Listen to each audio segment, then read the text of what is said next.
эркек балдарга жок тарбия. Эркектер аялча ойлонтат да. Ооба. Мен айтайын, мындай болду. Мен айтайын, күйөөм менен мындай болду деп айтып атат да.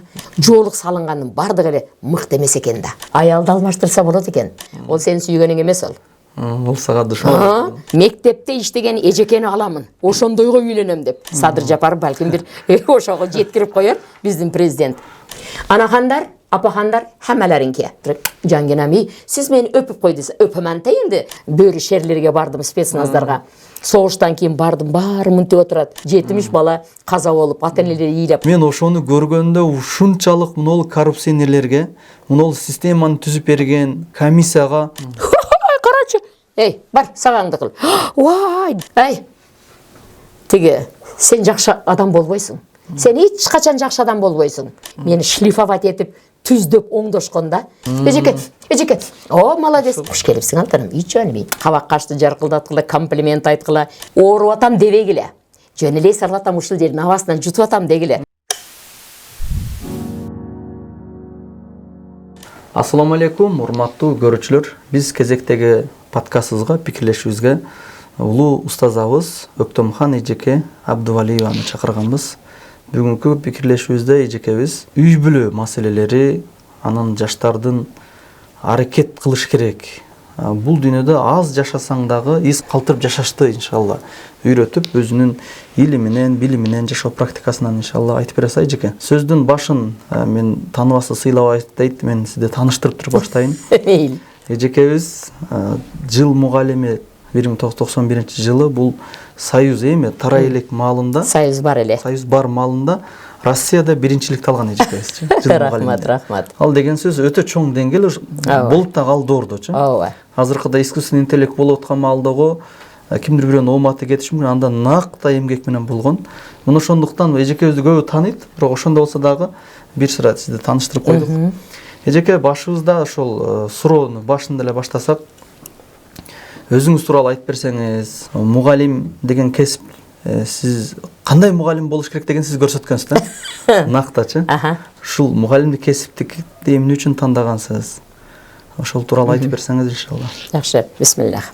Хасбуналлах. Бүгүн ушу эрте менен ойготкон Раббиме шүгүрлөр болсун. Мана бүгүнкү ушундай бир баарлашууга дагы рахмат, алтыным чакырдыңыз. Эми мугалимдик кесип, чындыгында мен дарыгер болгум келчү мектепте. Эгер мен дарыгер болсом, ийне сайбай эле, таблетка бербей эле сөз менен дарылап койсом керек эле дейм азыр. Бирок Каймагайыбыз Сапаров орус тилден берет эле, класс жетекчибиз. Күндө көк жерге бара жатып үйгө кирип, Абназар агай, Өктөм орус тил мугалими болуш керек деп коюп кетет эле. Күндө кирет. Анан кийин акыры мейли болуптур, орус тилчи мугалим болоюн дегем да, ошол агайдын таасири болгон. Бирок мен дарыгер болгум келет, врач болгум келет дей берет элем. Бирок азыр өкүнбөйм. Бул кесипти тандаганыма, атакемде математик болгон, бирок математик болсо дагы кыргыз тилин, барпын ырларын айтып, ыр жазган жактары, ошол жактары атамдан мага өттү. Шүгүрлөр болсун. Азыр мен бул кесиптин ээси болгонума эч качан өкүнбөйм. Себеби институтта мен 69 бүтүп Бишкекке барганда, азыр Карабаева мурда кыргыз келиндер педагогикалык институт эле, бир эле мугалим бизге өтө мыкты тарбия берди. Сабакты жарымыны сабак, жарымыны тарбия кылып, кандай кийиниш керек, кандай басыш керек, кандай сүйлөш керек, кабак кашты жаркылдаткыла, комплимент айткыла, жатта, башка заныга сала бер, кийин жардамы тиет дейт эле. Ошонун айтканыдай болду. Чернышевкадан башыбыз чыкпады. Кете окуй бердик. Өзү киного бир жолу апарып келген. Советтер Союзунун элчиси деген киного алып барып, Мадам Кольцова кандай болду? Швециянын королун алды. Кана, ошентип баскылачы, ошондой сүйлөгүлөчү деп ошентип үйрөткөн да. Ошол тарбия биздин жүрөктө калып кетти. Мен ушул күнгө чейин эмне комплимент айтам. Сизге да айттым, устаз. Караң, кандай костюмдарыңыз жарашкан деп. Алла разы болсун. Ошондой бир адамда жакшылыкты көрсөң, сөзсүз айтыш керек да. Адамга жагымдуу болот да. Кийингениби, сүйлөгөнүбү, бир жасаган ишиби 2-3 сүйлөмө айтып коюш керек. Ушуну мен 74-жылдан бери айтып келе жатам. Эжеке, сиздеги мугалимдиктин сабак өтүү техникасы дейбизби, же усул дейбизби, же стилиңизби башкача да? Бул өзү кандай бир аян катары келеби, же көпчүлүк практикада көп мугалимдер андай эмес да, көбүнчө катуу урушуу менен жеткирет. Бизде ошо тарбияны айткыла дегенде, тарбия зарыл дегенде, анан тарбияны айтканда балдар угат экен. Мен балдарды бөлөк калтырып, балдар калсын деп аларга айтат элем. Эми кыздар эле калып калсын деп кыздарга керектүү сөздү айтат элем. Ошол тарбиянын таасири менен өтө сонун болду. Акыркы 90 эмес 90 4, 95, 96, 97 жылдары анда мектептин жетекчиси элем. Бир гимназиянын. Ошондо биз райондук элге билим берүү бөлүмү жалаң мыктыларды, жалаң бешке окуган балдарды тандашкандагын, аларга укмуш тарбияны айтканбыздагы ошолордун көпчүлүгү мыкты кызматтарда иштеп атышат. Топтолсо эле тарбияны айтышат экен эжеке бизге мынткен деп. Азыр ошонун бирөөсү Дамира деген кызым Жалал Абадта гинеколог, 2 жолу сүйлөдүк былтыр жана жакында. Ошол дагы азыр келин кыздарга жакшы дени сак баланы төрөш үчүн өзүнү текшериш керек. Даяр болгондон кийин балалуу бол деп ошону үйрөтүп, анан кайнене келинди кош айтып атат да, сиз үйрөткөнсүз тарбияны. Мана азыр мен да ошо сиздин эмеңизди улап баратам деп докторлугуна кошуп ушундай тарбияны айтып атат да. Биз дейт топтолсок эле ошо сиздин тарбияңызды эстейбиз дейт. Демек тарбия зарыл экен да алтыным. Азыр адамды адеп аклагынан, мындай бир сүйлөгөн сөзүнөн ошонун тааныса болот да. Адамды өзүнөн эмес сөзүнөн тааны дейт. Сүйлөгөндө билинет да. Адеби барбы? Тарбия таалими барбы, жокпу?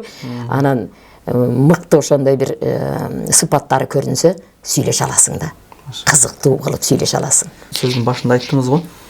Мен доктор болоюн дегенле мурда депчи. Бирок мен доктор болсом, оорулууларды укол сайбай, дар бербей эле дарыламак мындай тарбия менен, руханий жагынан өзүң кыжалат кылбайнанайын депчи.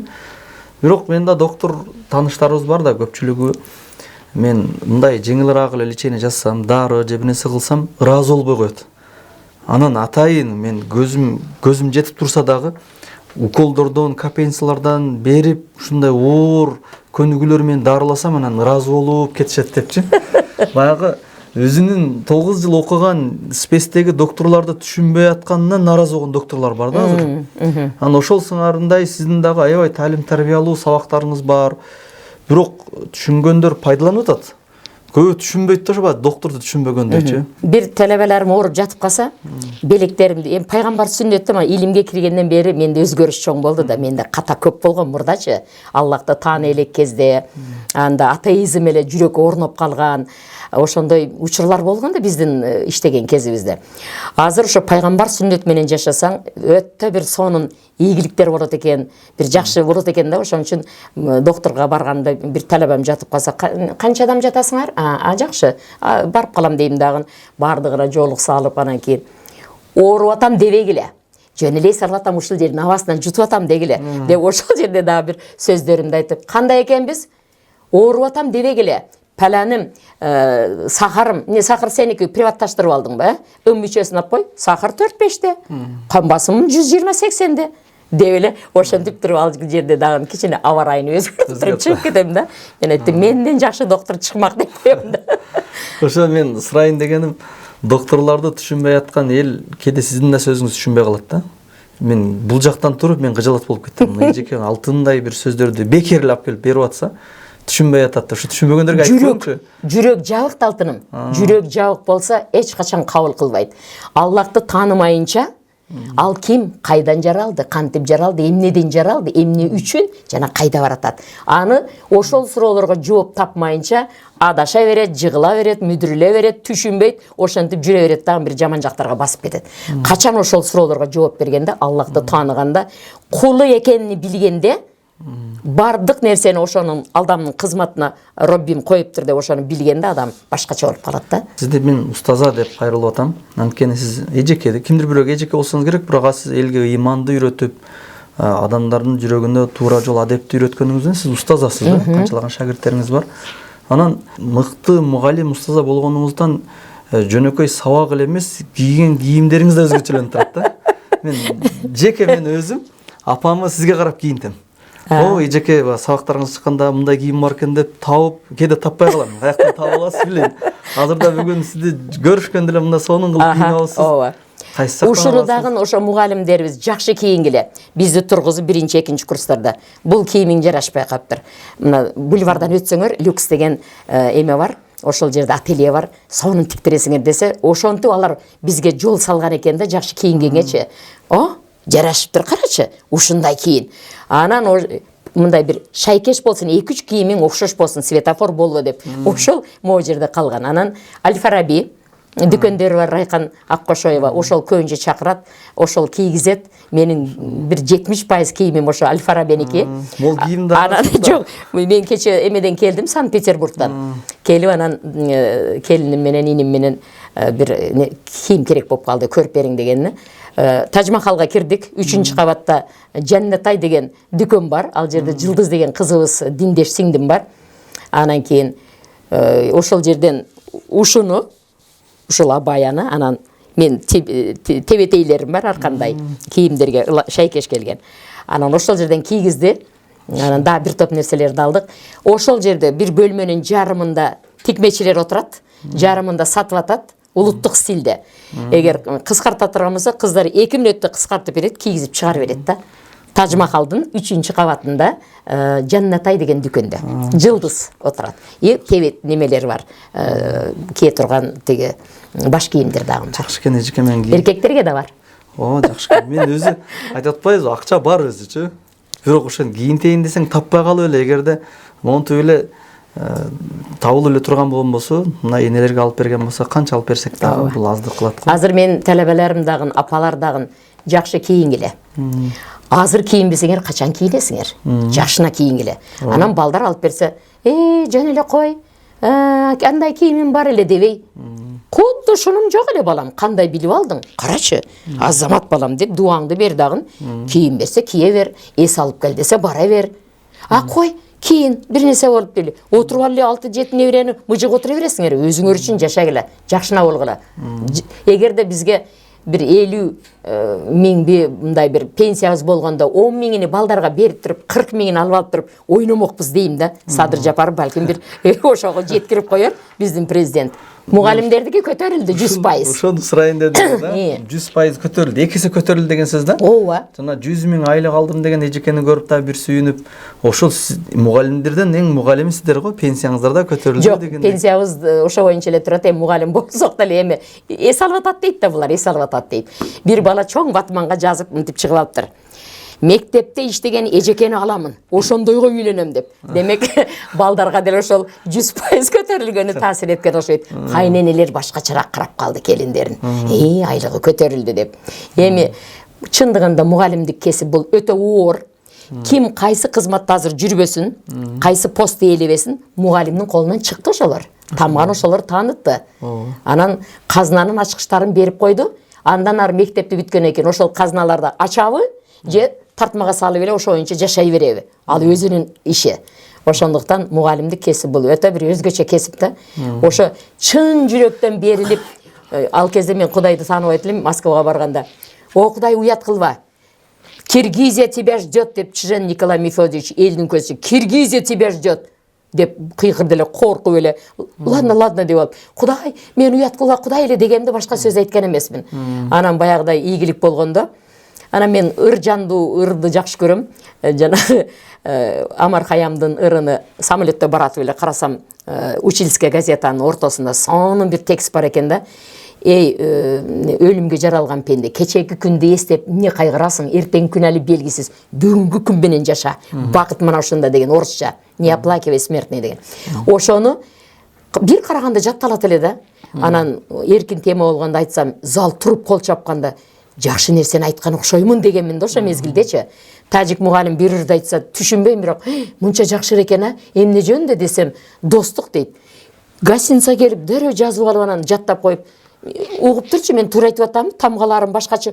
Туура деди. Келип анан Баткенге 10 жолу чакырды, 5 жолу бөрү шерлерге бардым, спецназдарга. Согуштан кийин бардым, баары мынтип отурат. 100 жигиттен окуясын айтайын. Байдылданын мына ырыны 69-жыл жаттаган кыргызымдын жигиттер дегенди айтайын деп анан ошол жерде Имамали Рахман деп аябай ачуум келип алиге 70 бала каза болуп, ата-энелери ыйлап, алар чакырган, аларды сылап сыйпап соорутуп атам, жакшы сөзүмдү айтып атам. Ошондон кийин баягырды айтып койдум. Ага чейин эме Давлатовго жолугуп текшертип алганмын, туурабы, туура эмеспи деп. Эже, мой русский плохой, ваш таджикский без ошибка деди Москвада. туура экен деп анан кийин коркпой айткам. Кийин анан 3 президентке 3 тилде айтып койдум. 3 тилде кайрылган ошол. Анда уже Имамали Шарипович деп жакшына кылып айттым. Карасам достошуп калыптыр президенттер. Тил билсең жакшы экен да алтыным. Пайгамбарыбыз саллаллаху алейхи вассалам не деди? Башка улуттун тилин билүү сүннөт. Мен ошо сүннөттү карманам деп кээ бир жерлерде айтып коем да. Мага ал жагымдуу да. Алла разы болсун. Мына мугалимдердин айлыгы көтөрүлдү го. Сиздердин убагыңыздарда өзү айлыкка деле карабай, кесипти сүйүп, патриот кылып эле сабак берген экенсиз. Ооба. Ал кезде телефон жок эле. Биз кете оку десек балдар окуйт эле, бизди угат эле. Ушундай бир адептүү балдар окуган экен да. Азыр окуучулар мындай десе мен эч түшүнбөйм да. Эмне үчүн мындай депчи?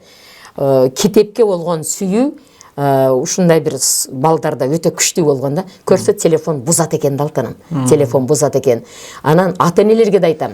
Үйдө балдардын жашына ылайыктуу китептер бар, иллюстрациясы менен. Оку деп туруп анан кийин айтып береми деш керек. Айта албаса дагы 3 жолу окусун. Эгер мен бир китепти ачып окуп анан кийин балам, сен сабактарыңды бүтүрүп, мен азыр мына Зайд бин Харисаны окуп атам. Пайгамбарыбыз саллаллаху алейхи вассалам үйүндө 8 жашынан баштап тарбия көргөн. Аны асыранды баласы болгон. Мен ошону азыр айтып берем сага.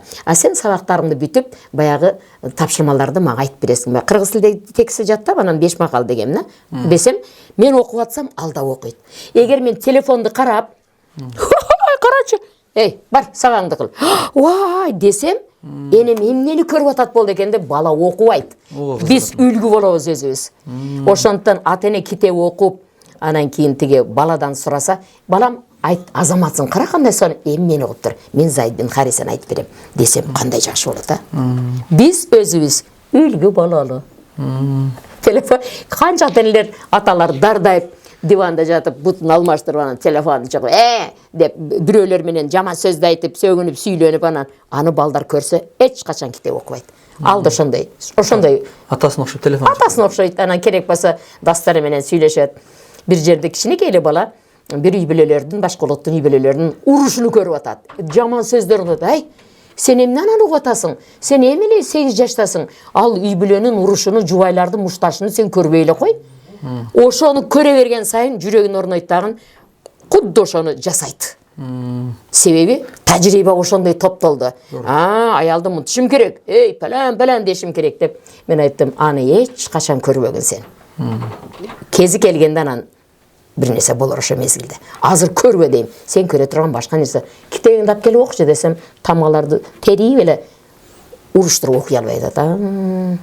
Алардан эмне чыгат китеп окубаса алтыным? Мугалимдерди өтө катуу сыйлайм. Жеке мен өзүм катуу сыйлайм. Бирок азыркы окуучулар көп деле сыйлабашы мүмкүн, анткени жеке менчик мектептерге атасынын төлөп койгон акчасына мугалимдер айлык алып дегендейчи. Биз мектепте жакшы окуганбыз. Муну мактанат деп түшүнө жагандай биз отличник болгонбуз. Бирок биз отличник болуп окуганыбыз мектептин күчтүүлүгүнөн же болбосо өзүбүздүн шарттын күчтүүлүгүнөн болгон эмес. Биз айылда мал багып, саардан кечке мал багабыз, ыйканчылык кылып, мектепти окуганга шарт болбой калган. Мугалимдердин деле айлыгы аз болчу, болгон ошол убакта бир эле таянган. Суукта болгон. Суук болгон. Контрамарка печкелерге келип бардыгы жармашып колун ыстат эле. Бут суу болгон абалда чыддап отурасың да, бирок мугалим күчтүү болгон экен. Мугалим күчтүү болгон. Ошо мезгилде. Ылдаганы угулуп турганда кызыктуу болгон. Ошол кээде кийимиң жок болуп калган күндөрү деле атайын барып, ошо сабактан калбайын депчи. Ошол учурда мен азыр бир окуяны айтып берейин. Биз 5-класс, бир аз чоң класс болуп калдык, нары берин түшүнүп калган маалыбыз. Мындай активный болуп кызматта электен. Мектепке комиссия келген. Аны биз аябай жакшы билсеңиз керек. Комиссия келгенде байкуш мугалимдер бир мугалим үйүнөн бир индук алып келип бердик, алып келип аны союп, дасторкон жасап, арактарды коюп, алар мындай ак жаканы кийин алып комиссия келип текшерип кеткенгечи. Болгон акчаларын чогултушуп берип, алар болсо үлгү көрсөтө турган мугалимби же бул облонага кандай да? Биз ал жагы азыр жакшы эстей албайбыз, бирок комиссия экенин билебиз. Комиссия деген сөз титиретет эле бардыгын. Болгон акчаларын берди, бирок биз сыйлап эгерде чаң жугузбай бирөө бир нерсени сүйлөп койсо, аны менен алыша турган мугалим эжекебиз чуркап, баягы кызматын кылып, акчаларын дагы чогултту дагы, эң аягында бир жөнөкөй буфетте иштеген насия бербей койгондуктан курсак ачканда эрте менен келген комиссия келет. Ушу сумкасынын ичинде баягы конспект жазган сумканын арасында бир тиштем каттык нан бар экен. Мен көрүп калдым да. Ошону алып сууга матырып, буфеттин чекесинде жеп отурганын көргөм. Мен ошону көргөндө ушунчалык мынол коррупционерлерге, мынол системаны түзүп берген комиссияга аны көрүп турганда негизичи ошол убакта деле биздин өкмөт башкалар бар эле да. Ошолорго мен ушунчалык катуу бир жаман көрүү, жек көрүү пайда болгон, радикалдуу түрдөчү. Аябай наалат айтканбыз да. Биз мисалы бизди кантип өстүрүп атат. Өздөрүнүн баласынан ашып бизди дагы монтип келечекте силер мына өзүңөрдүн наныңар бүтүн болсун деп мотивация берип окутуп аткан мугалимдерибизди келип кордоп кетет да. Эми балким иштен айдап беребиз дейби же причина табабыз дейби. Кыскасы ошол экономика итке минип калган момент 2002-жылдарчы. Аябай ачуубуз келген. Азыр эми кече жакында баягы айлык көтөрүлүп, 100% көтөрүлдү, 2 эсе көтөрүлдү. Анан бирөөлөр тамашалашып, Дордой базарынын, Карасу базарынын, Евро маркеттерин жалаң мугалимдер жүрөт кийинип депчи.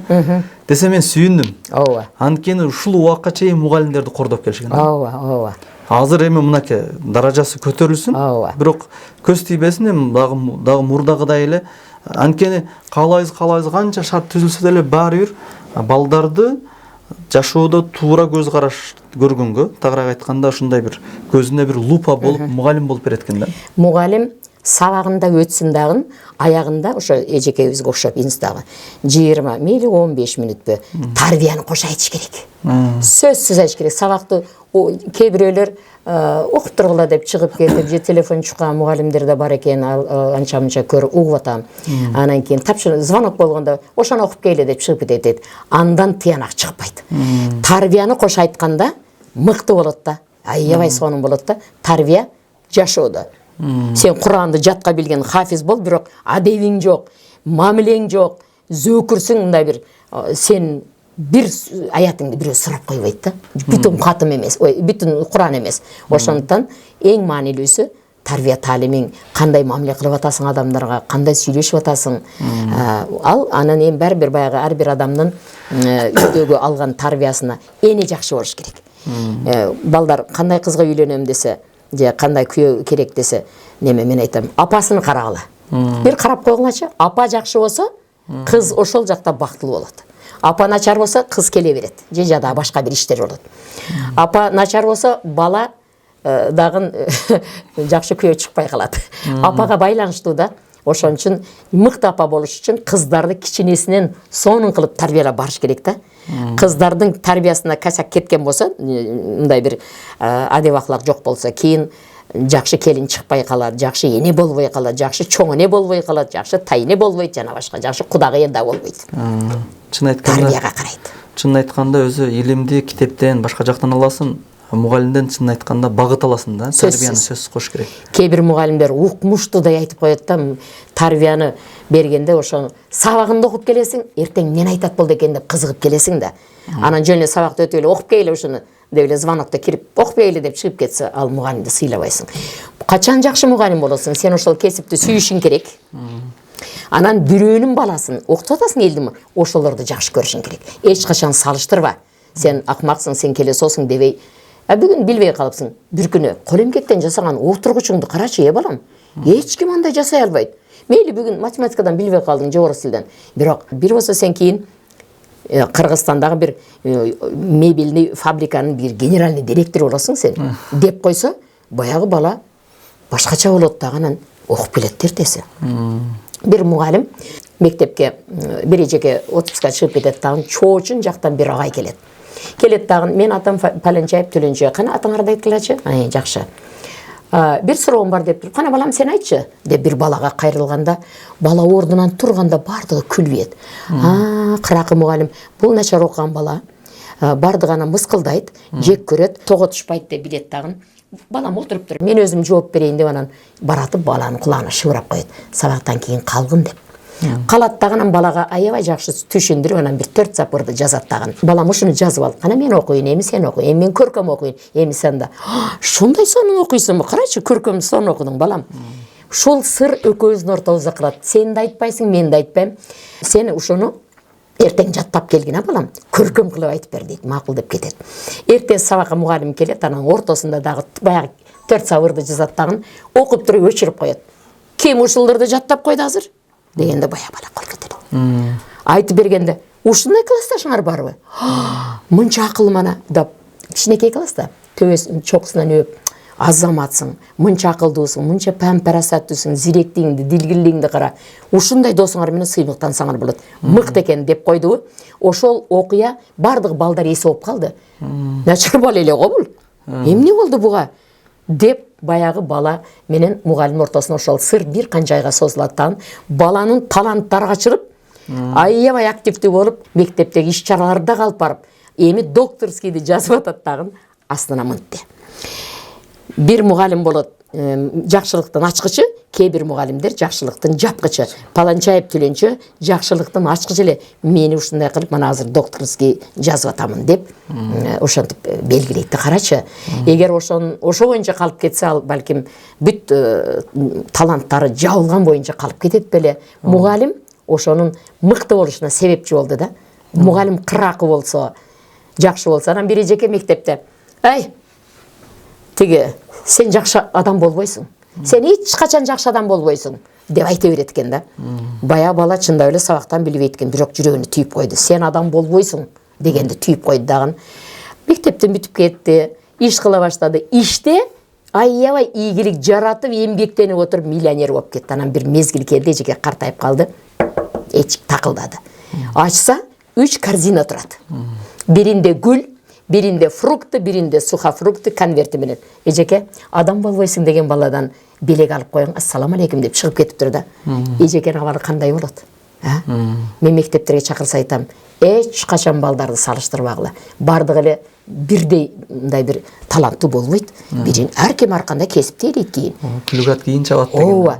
Мактап койгула, азаматсың деп койгула. Эч качан баланы мындай бир кемсинтпегиле дейм да. Балдарды мен сылап сыйпап, деп ушундай бир жакшы мамиле кылат элем, билбейм. Бирөөнүн балдарын азыр көчөдө да кичине, ой, атың ким? Али. Атың Алиби? Сен атыңчы? Мухаммад. Ой, пайгамбарыбыздын атын алып жүрөсүңбү деп тийишип коем да, мен жөнөтүп кете албайм да, көрсө бирөөнүн балдарын жакшы көрөт экенмин да. Элдин баласына. О, бүтүн Кыргызстан сиздин балаңыз болсо керек. Баары эле мугалимдер. Кыздарым, талебелерим бар. Апам өтүп кеткен. Апа жаным дей берем, дей бер. Эне жаным дей берем. Канчасы апа жаным дейт. Мага жагымдуу да балдар тайне дейт. Эмесе менин кызым жок, мени тайне дей турган эч ким жок. Кайын сиңдилерим балдары эле гана тайне дешет да. Бардык эле мугалимдер жакшылыктын ачкычы боло бербейт да. Боло бербейт. Биз келечекте ошол жакшылыкты ача турган гана мугалимдерге күйүп чанышыбыз керек да, жапкычы болгондорго биз күйүшүбүз керек антпегиле деп. Анткени пединститут мына Юго-Востоктогу, студент городоко. Мен ошол жакта жашайм да. Саат түнкү саат 1-де, 12 дейин 1-де өтсөң бүт ушул студенттер ошол жакта да. Бир сабактарында дагы бир байкасаңыздар, көрсөңүздөр керек, алар бале иштерди аткарып жүрөбүз. 1-ден кийинчи. Майли бир 10 же 11 болсо, бир жактан кеч калып калыптыр. Мына үйүнө чуркап кетип. Ооба. 1-де эч кандай иши жок да. Эс алыш керек. Жатыш керек. Алар эми эртең бүрсү күнү сабак берет. Мугалим дегенде сөзсүз эле мектепке эле байлабайлы, анткени ар бир ата эне мугалим да баласына. Ар бир адам алтырып жашоодо мугалим. Ар биринен ар нерсени үйрөнөсүң да. Ошо дейм, келечек ким жолукпасын, ал мугалим. Келечекте балдарына кандай мугалим болот эми, ошолорго мен аябай кыжалатмын да. Мен айтсам, биз ушул доордун адамдарыбыз да, сиз өзүңүздүн аксакалдык, мугалимдик, жашоодо көптү көргөн катар ошолорго дагы бир сунушуңузду айтып бергениңизде. Студенттерге да чакырышат, анда да аларга жараша сөздөрдү айтканмын. Аудиторияны карайм мен, кимдер отурат. Ошолорго лайыктуу гана сөз сүйлөш керек да. Медресе болсо башка, жалаң байучелер мечитте отурса аларга башка, студенттерге башка, жоокерлерге башка, карыялар, майыптар үйүнө барсаң ал жерде таптакыр башка сөз. Контингентти карайсың, алар эмнени уккусу келет, аларга эмне жеткиликтүү болот. Татал терминдин кереги жок. Ошондой кылып сүйлөш керек. Анан жаштарга эгер мугалимдикти чындап тандаган болсо, алар түнкүсүн антип жүрбөйт. Алар эс алат. Алар баш китептен чыкпайт. Китепканада болот. Өзүнө алып туруп башказанга бүт ташташ керек да. Азыкты ташташ керек. Могу жакта болсо анан кийин чыгат да. Эгерде жөн эле ата энем оку деди, анан окуп атам, эми окуп коюш керек деп эле жөн эле жүргөн болсо, алардан жакшы мугалим чыкпай калат. Чыкпай калат. Ошондуктан ким кайсы кесипти элебесин, эгер мугалим боло турган болсо, ал аябай жакшы көп мугалимге байланыштуу мыкты китептер бар. Ошолорду окуп, талдап, өздөрүнчө дагы бир талкуулап, бир иш чараларды уюштуруп, анан жата турган мезгилде эс алып жатыш керек да. Эгер ошондой ойноп, оюн күлкүгө көңүл бурган болсо, алардан жакшы мугалим чыкпай калат. Биз буга чейин мугалимдик кесипте көбүнчө эле эжекелер да, аял мугалимдер болгондагы эркектер көбүнчө талалап, рассиялап, бир фурайдап кеттир. Кысасы талалап башка чет өлкөлөрдө иштешти да. Жол болсом үй саламда бул жакта эле бизнес кылыпчы. Азыр эми айлык көтөрүлдү. Мугалимдик кесипти кылсаң деле, башка ишти кылсаң деле почти ушундай эле акча табасың да. 100 000 айлык деген, сардан кечке иштеген мугалим болгон болсо 100 000 алат, жакшы эле нерсе да. Бул өтө жакшы. Жакшы нерсе. Ошого эркек мугалимдерге да бир насаатыңызды айтсаңыз, анткени окуучулар мугалимден бир гана сабакты эле эмес, жашоодогу көз карашын, түшүнүгүн, идеологиясын алат экен да. Ошонун эсебинен азыр көп 95% аял мугалим болгондугу себептен аял эркек деген бөлүнгө айтат, бирок абалда айттым. Анан сабак алган кыздарга косо тарбия болуп атат да. Эркек балдарга жок тарбия. Эркектер аялча ойлонуп атат да. Ооба, эң туура. Сөз кайтарып, бир нерсе десе кайым айтышып, капы болуп, өз эркек деген нерсе эркектен сабак алганда капы болуш деген нерсени билбеш керек эле. Жашоодо мүдүрүлсө ыйлашты билбеш керек эле да. Ооба. Ошондой болуп, аял мүнөз, кыз-теке балдар чыгып атат да, анын себеби ошодон болуп атат да. Эжекесин туурап кетет. Илгери мен бүтүп келип иштегенде 4-5 эле эжеке бар экен. Бүт агайлар экен да. Анын таасири сөзсүз балдарга болот.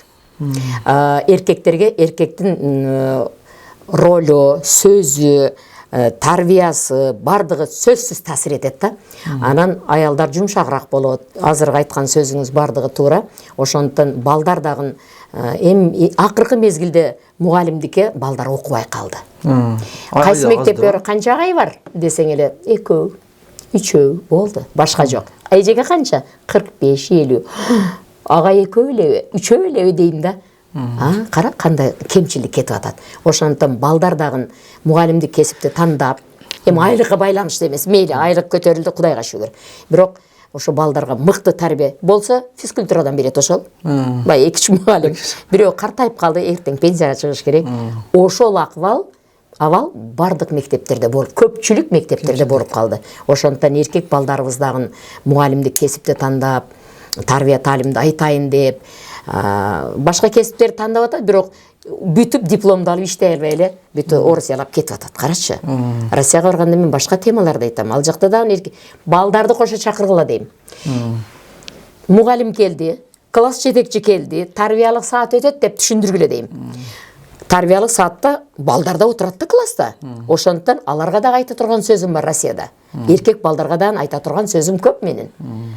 Кыздар эле келе бербесин деп мен мырзалар жана айымдар деп туруп жарыя кылгыла дейм да. Анан балдарды чыгарам сахнага. Суроолорум бар, аткардырам, момундай бир сахналаштырам бир нерселерди. Мындай капыстан эле идея келип калат, кана аялыңа мынтип айтып көрчү. Эмне дейсиң, кантесиң? Эштен кирдиң. Эмне деп киресиң? Ошондуктан теге эркектерге да айта турган сөздөр көп. Мугалим болсун, мугалимдикти тандасын ушу кесипти, неме аркаласын да. Балдарыбызга келечектеги муундарга эркектин сөзү, жүрүм туруму, насааты керек. Үлгү болуш керек. Мен ол мечитте имаммын да. Анан бир 100дөй адам келет, келип кээде сабак окутуп калабыз. Көбүнчө айтабыз да. Ол балдардан эрситип келгиле бир экөөсүн. Уже сабак бүттү го, кечке малчы. Же болсо аксакалдар бар, неберелердин ала келгиле. Байкуш үйдө келиниңиз же аялыңыз, балдар кичине бемурал болуп турсун, кечке эле баласын карап берет. Эң туура. Сиз эрситип келип, ушул сунуш эң туура. Эркектерди көрсүн, бою узун эркекти, бою кыска, катуу сүйлөгөн, жумшак сүйлөгөн эркектерди көрүп кичине чоңойсун. Телефондон чыга турган деп айтабыз да, бирок Айта берсек, бираздан көбөйтөт, бирок дагы деле ошол көйгөй да. Бирок биздин келечегибиз ошол балдар да. Азыр келип мечитке келип ойноп кетип калган болсо, эртең бүрсүгүн ошо биринчи сапта туруп намаз окумак да. Эркектерден үлгү алыш үчүн көйгөйдүн чечүүнүн бир эшиги ушул деп ойлойм да. Мечиттерге алып келе берген болсо балдарды, ооба, кичине дагы жакшы устаз, ана каникул мезгилинде мечиттерге, медреселерге барып окуучулар 1 ай 2 ай окуп калды дагы сүрөлөрдү айтып калды. Ассаламу алейкум деп жолдо учурашып калды. Биринчи жөн өтүп кетет эле. Салам кана десем тийип карайт эле. Окугандан кийин ассаламу алейкум дешип калды. Кара, адепти үйрөнүп атат. Жолдо аксакалдарга кантип учураш керек аны билип атат, салам айтып атат, жолду бошотуп атат, орун бошотуп атат. Карачы.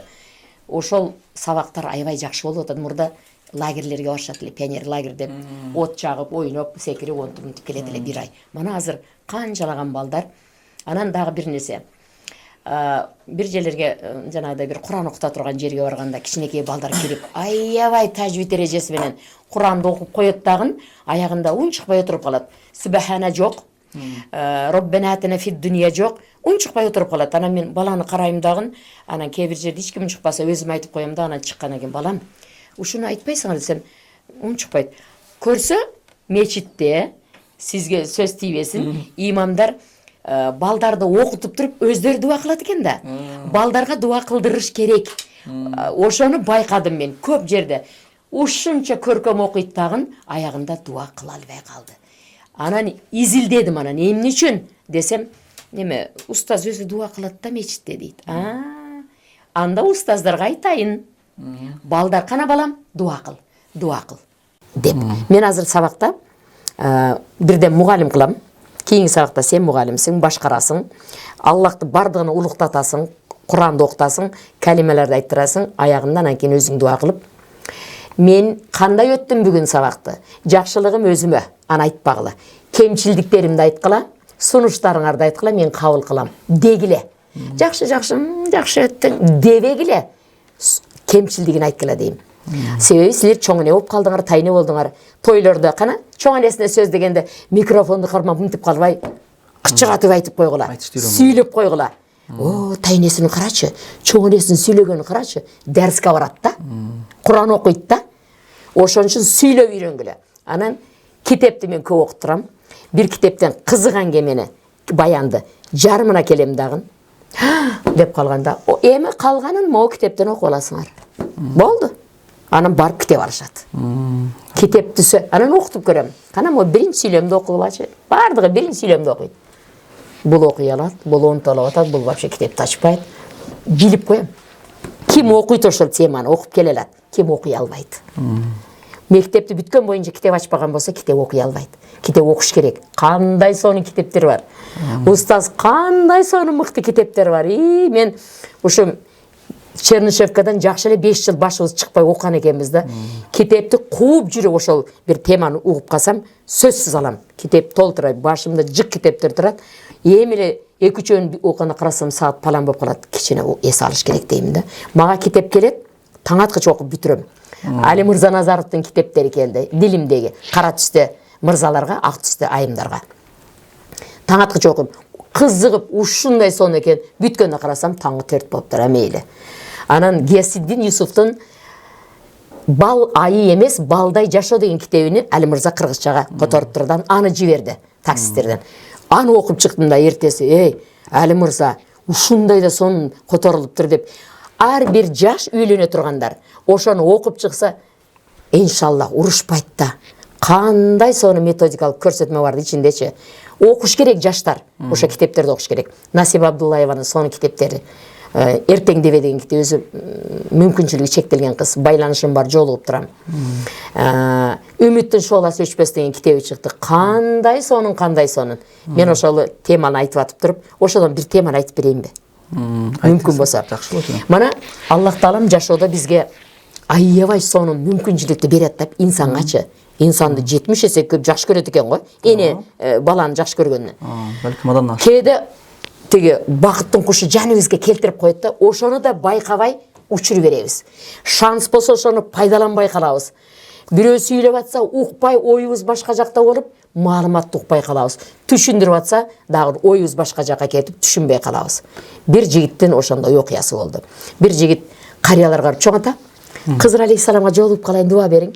Мен жолугуп кал. Чоң ата, аксакалдын бардыгына барат, барды келе. Кызыр алейхисаламга жолугуп кал. Дагы алдынан бир аксакал чыкты. Ата, Кызыр алейхисаламга жолугуп калайын. Дуа бериң. Дуа берем, балам. Кантип тааныйсың Кызыр алейхисаламды? Эми көрсөм таанып калармын. Балам, Кызыр алейхисаламды жолуктурсаң ал мындай кылат. Жерден бир ташты алат. Бекем кысат. Алаканын ачканда кум болуп төгүлөт. Мына көрдүңбү? Анын колуна кум төгүлүп кетти. Болду, түшүндүм, деп басып кетип баратса. Эй бала, кайта аркаңа. Сен түшүнгөн жоксуң. Кызыр алейхисалам жолукса, деп дагы бир ташты алат жерден. Бекем кысат, анан алаканын мынтип ачканда ал кум болуп төгүлөт десе, баягы таш дагы кум болуп төгүлдү. Ой, түшүндүм. Кайра эле айта бересиз кайталап. Мага дуаңызды бериң, деп басып кетти эле. Ай, деди. Бул ким эле? Кызыр алейхисалам эле да. Кара, акылын иштетпейби? Түшүндүрүп атса түшүнбөй калды да. Канча адам бирөө түшүндүрсө түшүнбөйт. Ой башка жакта. Кызыр алейхисалам жолуктурайын деп эле кетип баратат да. Кызыр алейхисалам алдынан чыкты го. Айтпайбы? Эмне үчүн сиздин колуңуздагы таш кум болду? Кызырга окшоп. Сиз кызырсызбы деп койбойбу? Ой, кайталай бересизби? Түшүндүм деп басып кетти. Эми Кызыр алейхисалам жолугабы? Жолукпайт. Себеби ал аны түшүнгөн да жок, баалаган да жок, байкаган да жок.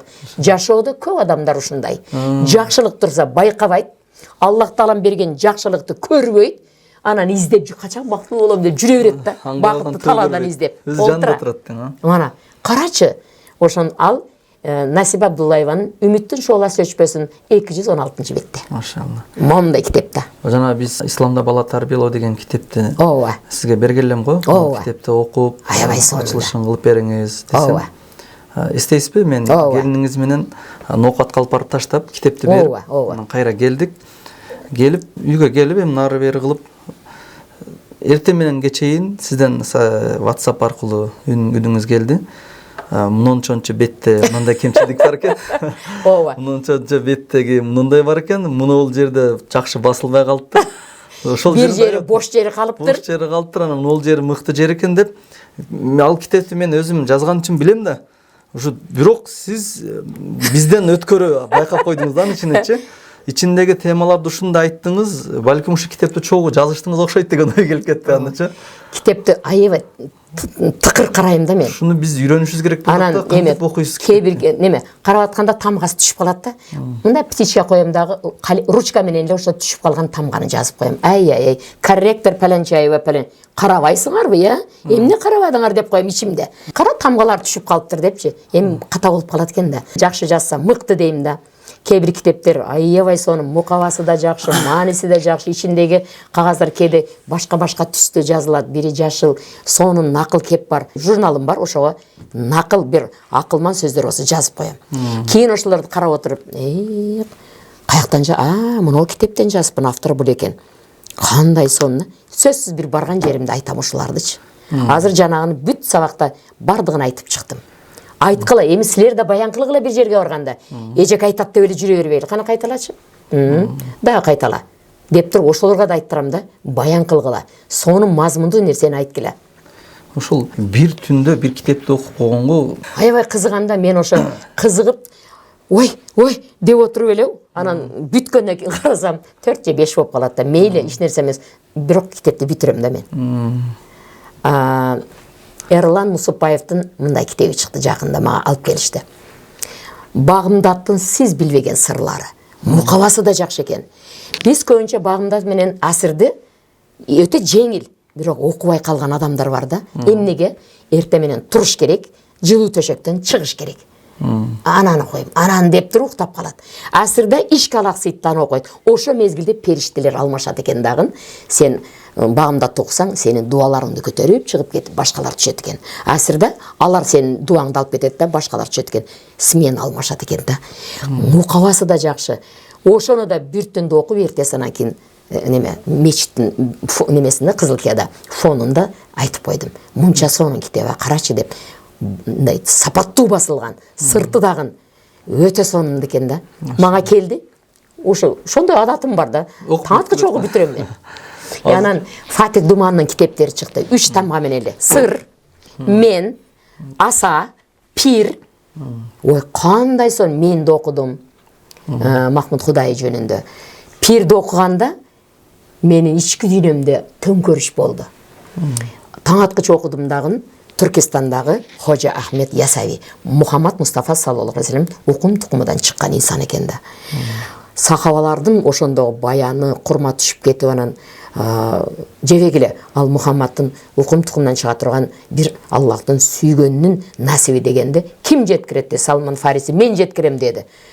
Ал карыдарды баласына берди. Баласы чоңоюп карыдарды баласына берди. Ал чоңоюп карыдарды анан кийин теге Арслан бабага берди. Ал 400 жыл жашап, анан Мансур деген баласына айтат экен: "Балам, мен карыдым, бирок ушуну мен ошол Түркистандагы Ахмет дегенге жеткиришим керек.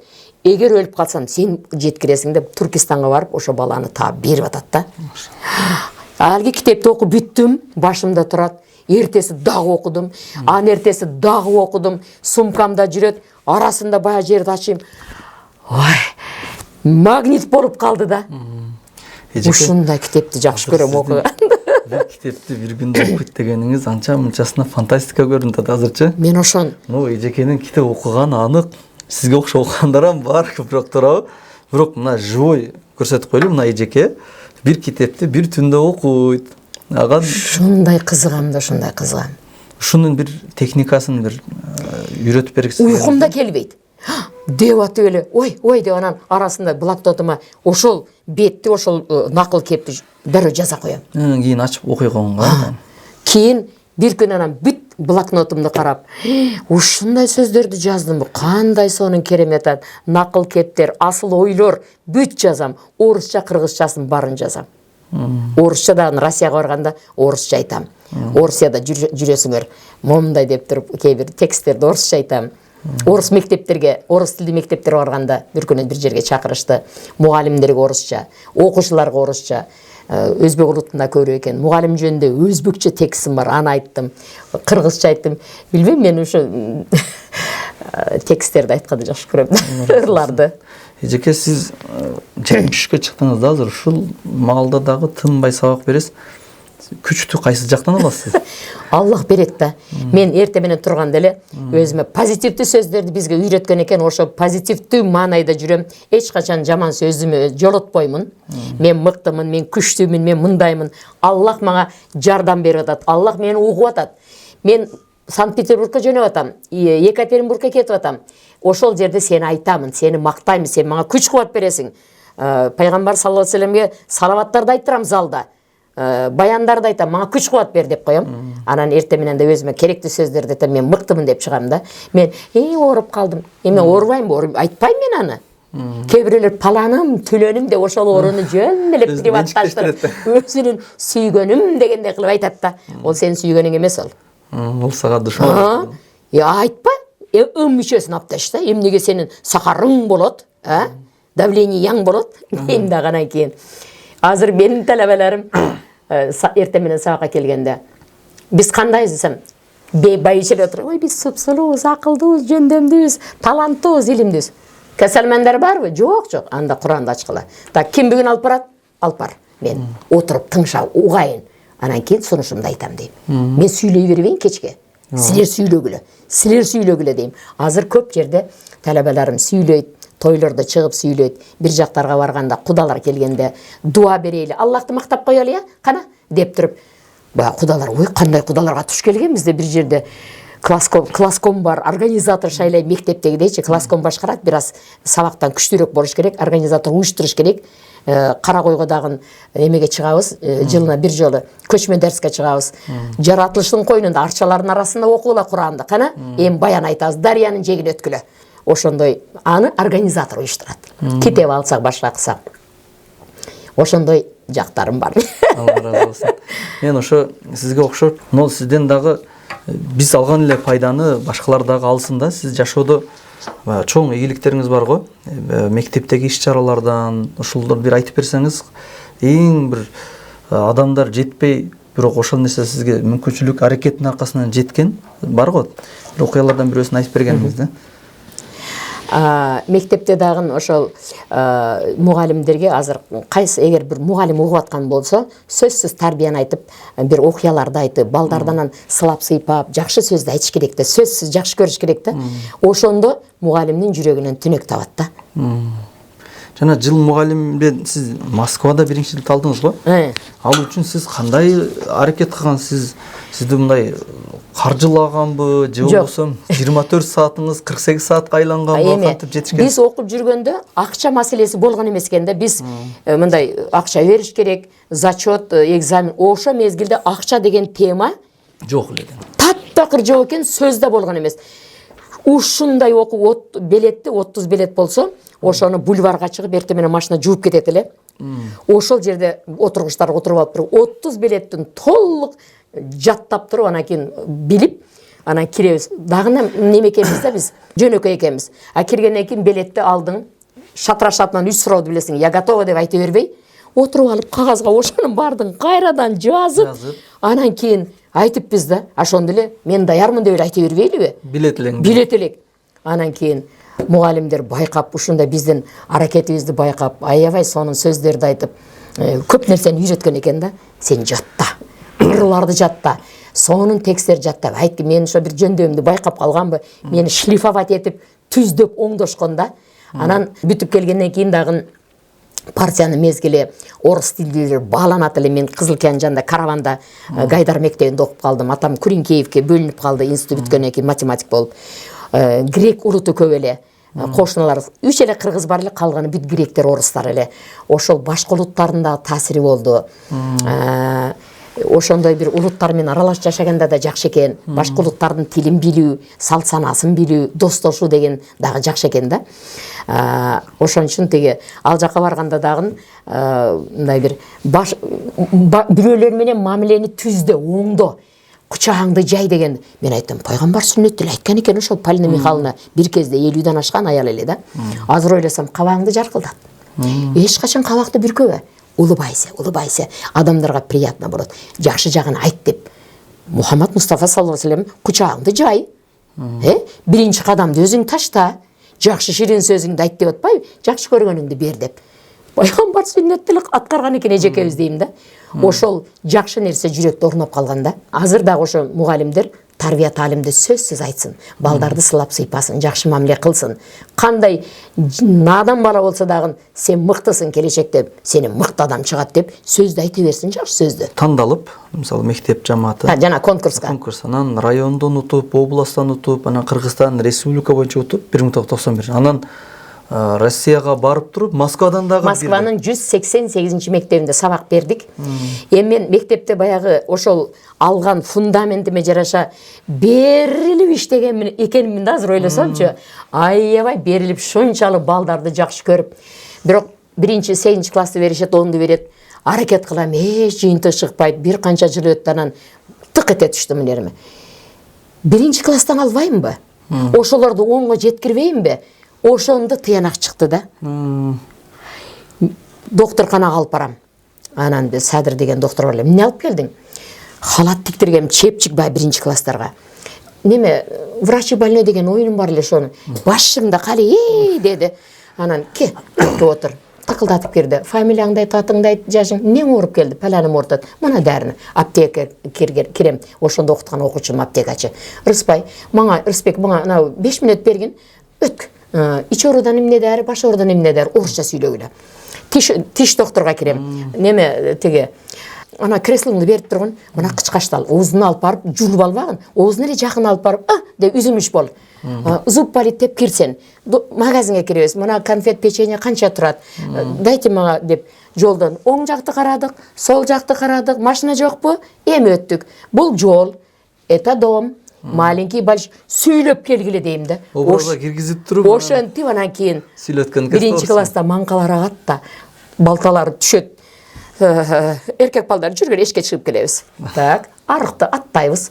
Анан үстүңөргө мышырып албагыла, чөпкө мышыргыла. Анан мага деп көрсөткүлө. Бирок десе, кайрадан мышыр. Эми чөндөңөрдө платочка болсун, апаларына жазган, платочка сап койгула деп. Арчыгыла.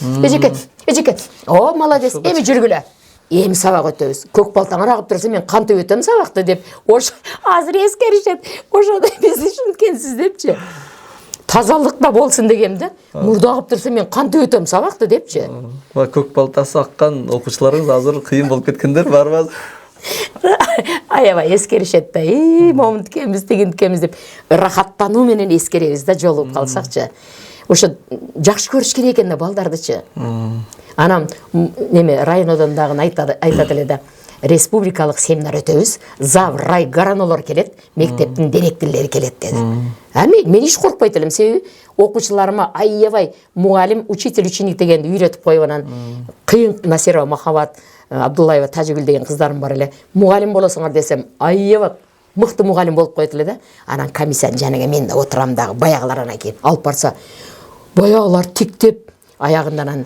канча наградаларыңыз бар кандай наградаларыңыз бар десе мен оны билбейт экенмин да менде эчтеке жок да менде эч нерсе жок десем ужас боже мой дешип эки жактан келгендер Кыргызстан боюнча келгендер кантип наградаңыз жок мен награданы ойлоп болупмун да кийин биринчи наградам ошол Москвада болду 91-жылы азыр 9 медалим бар элхамдулиллах бардыгын Аллах таалам ушу пешене терим менен бирөөлөрдү себепчи кылып берди дин жаатында эл агартуу тармагынан коомдук уюмдар анан бирөөсүнүн акча сурады эле мен айттым мен Кыргызстандын авирин Москвада жактап келгенмин татыктуу десе беришсин эмгек сиңирген мугалимди анан мен конвертке палан миңди сала албаймын мен сатып албаймын дедим ошону берген жок бербей эле койсун мен азыр аны тага албайт элем да сени сатып алганмын деп уялат элем да азыр бергилерди мен уялбай тага аламын кызыл пиджагымда турат мугалимдерге байланыштуу иш чара болсо баягын тагып барам сыймыктануу менен тагып барам пешене тер менен алдым ошолорду өздөрү берди эжеке азыр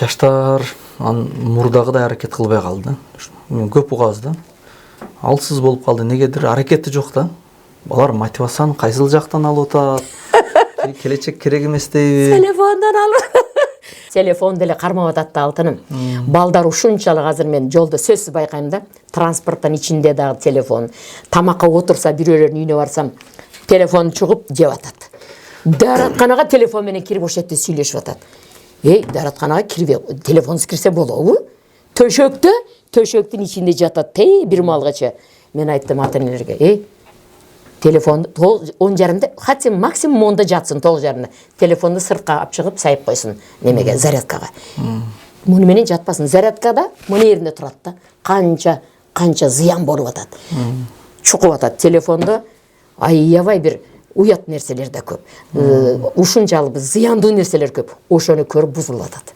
анан жаш балдар келиндерге таң калам да кичинекей нарселер шуну чукуп атат да билеттиң көз иштеп атат балким кулагы угуп аткандыр кээ-биринин жөн эле бир сөзү жок эле бир четтикини бирок тил жак балам 5 жаш болду сүйлөбөй атат кызым 6-га кирди сүйлөбөй атат сүйлөбөйт да телефонду карап эле отурса тил жок сүйлөөнгө муктаждык жок да дең өздөрү да сүйлөбөйт алаксыса болду келиндер ката кетирип атасыңар дейм айтам мен ачык эле айтып коем андан көрө сүйлөп мана бир мугалим 1-класста кана балдар келечекте ким болосуңар деди эми 1-класстын балдары да доктор болом сельсовет болом шопур болом жана башка айтып атат бир бала сенчи десе сахаба болом сахаба ким ал пайгамбарыбыз Мухаммад Мустафа кара бала айтып атат саллаллаху алейхи вассаламдын доорунда жашап алдына келип ыйман келтирип нурдуу жүзүн көрүп куттуу сөзүн угуп ошол ыйманы менен өлгөн адам сен аны каяктан билесиң чоң энем айтты чоң энем жатаарда күндү мага сахабаларды айтып берет кече Абу Бакыр Сыддыкты окуп берди бүгүн Умар бин Хаттабды айтам деген эмнеге сахаба болуң алар аябай бир өзгөчө адамдар болгон кайрылуу болгон мээримдүү болгон Аллахты сүйгөн пайгамбарды сүйгөн анын жанында жүргөн макул балам отур эжеке эс болуп калды эжеке уккан эмес экен да кара баланын пикирин демек эне күндө айтса кандай жакшы кана энелер апалар энелер өзүңүздөр илимдүү болсоңуздар жатаарда сахабаларды айтып бериңиздер карачы балам пайгамбарыбыз саллаллаху алейхи вассалам үйүндө Али 5 жашынан Зайд бин Хариса 8 жашынан Аннас бин Малик 10 жашынан тарбия көрдү деп туруп айтып ошону билсе кандай жакшы балдар телефон менен кучактап, телефонду кучактап төшөккө жатпай. Ана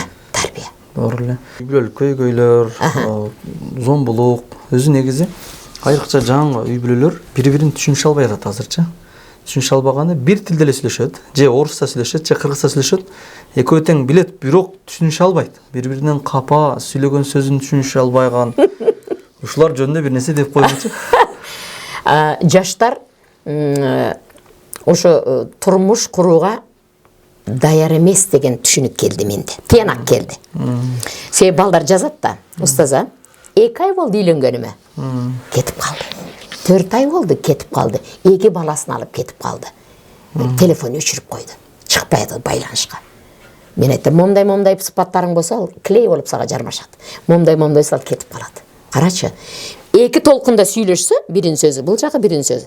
Эч качан мындай түшүнүк болбой калат да. 2 жолго эмне үчүн түшөт жаштар? Себеби көп, бирок 3 маанилүү себеп бар. Биринчиси сексуалдык жактан дал келишпестик. Сексуалдык конституция деген бар. Бирөөндө ал көп, бирөөндө аз. Көп болгон адам өзүнө ылайыктуусун издеп кетет. Жанагы менен жашабайт. Экинчиси ички баалуулуктар системасы. Бирөө адеп аклагы жогору, тигиде жок. Бирөөдө илим бар, күчтүү, тигиде жок. Бирөөдө аябай бир мындай бир үйдөн алган мыкты тарбиясы бар. Тигиде онча жок. Биринчиси ол жашап мындай үйлөнүп калды. Дал келбеси жашабайт. Үчүнчүсү ички кодекс. Эркектин жүрөгүндө ким турат? Эгер апасы, ата-энеси туруп, балдар анан аялы четте калса, жашай албайт. Көп балдар апам билет дейт. Мен ол апаларын көрдүм. Ал апанын билгени жарабайт. Тарбия таалим жок апада. Апа көп нерсени туура эмес айтып атат. Бала апам билет дейт. Күйөө менен сүйлөштүм сен. Апам билет деп койду. Мага жакшы сүйлөбөй атат. Ал апасы туура сөздү айтса мейли алтын. Ошондуктан аялдын жүрөгүндө эркек туруш керек, бала туруш керек, ата-эне анан туруш керек. Эркектин жүрөгүндө биринчи аял туруш керек. Урпак улап атпайбы? Азыр үй бүлөгө даяр эмес деп атасыз го. Ол даяр эмес дегенде кайсы? Жаш жагынан даяр эмеспи? Балдар карап туруп эле, баягы сыртына карап туруп эле көз менен сүйөт да эркектер. Бир баягы салондон чыкты, башкача болду. Бирок анын тарбиясы кандай? Кандай үй бүлөнүн кызы ал? Бир перечайды кыл элеби, аны карабайт да. Сырткы кебетесин карап эле жактырып анан кийин кичине сүйлөп, обу деп койсолор, дешип анан кийин сүйлөшүп жүргөн кез башка да. Ээрчип жүрөт, балмуздак жейт, бир кафеге кирет, киного кирет, болду. Анда эч кандай маселе жок да, көйгөй жок. А үйлөнгөндөн кийин бир чоочун кишини ата деш керек, чоочун аялды апа деш керек. Үйдө бир канча кайынсиңдери бар, кайнелери бар, жаш балдар бар. Тамак кылыш керек. Анан балдарга да мен айтам. Апа менен баланын ортосуна бекем биологиялык байланыш бар. 9 ай көтөрдү, 2 жыл эмизди, анан кийин жүрөгүндө өмүр бою. Анан үйлөнгөндөн кийин эле ата-эне менен чогуу отурганда эле аялына карап, ал же, мынанда сен же дей берсеңер болбой калат.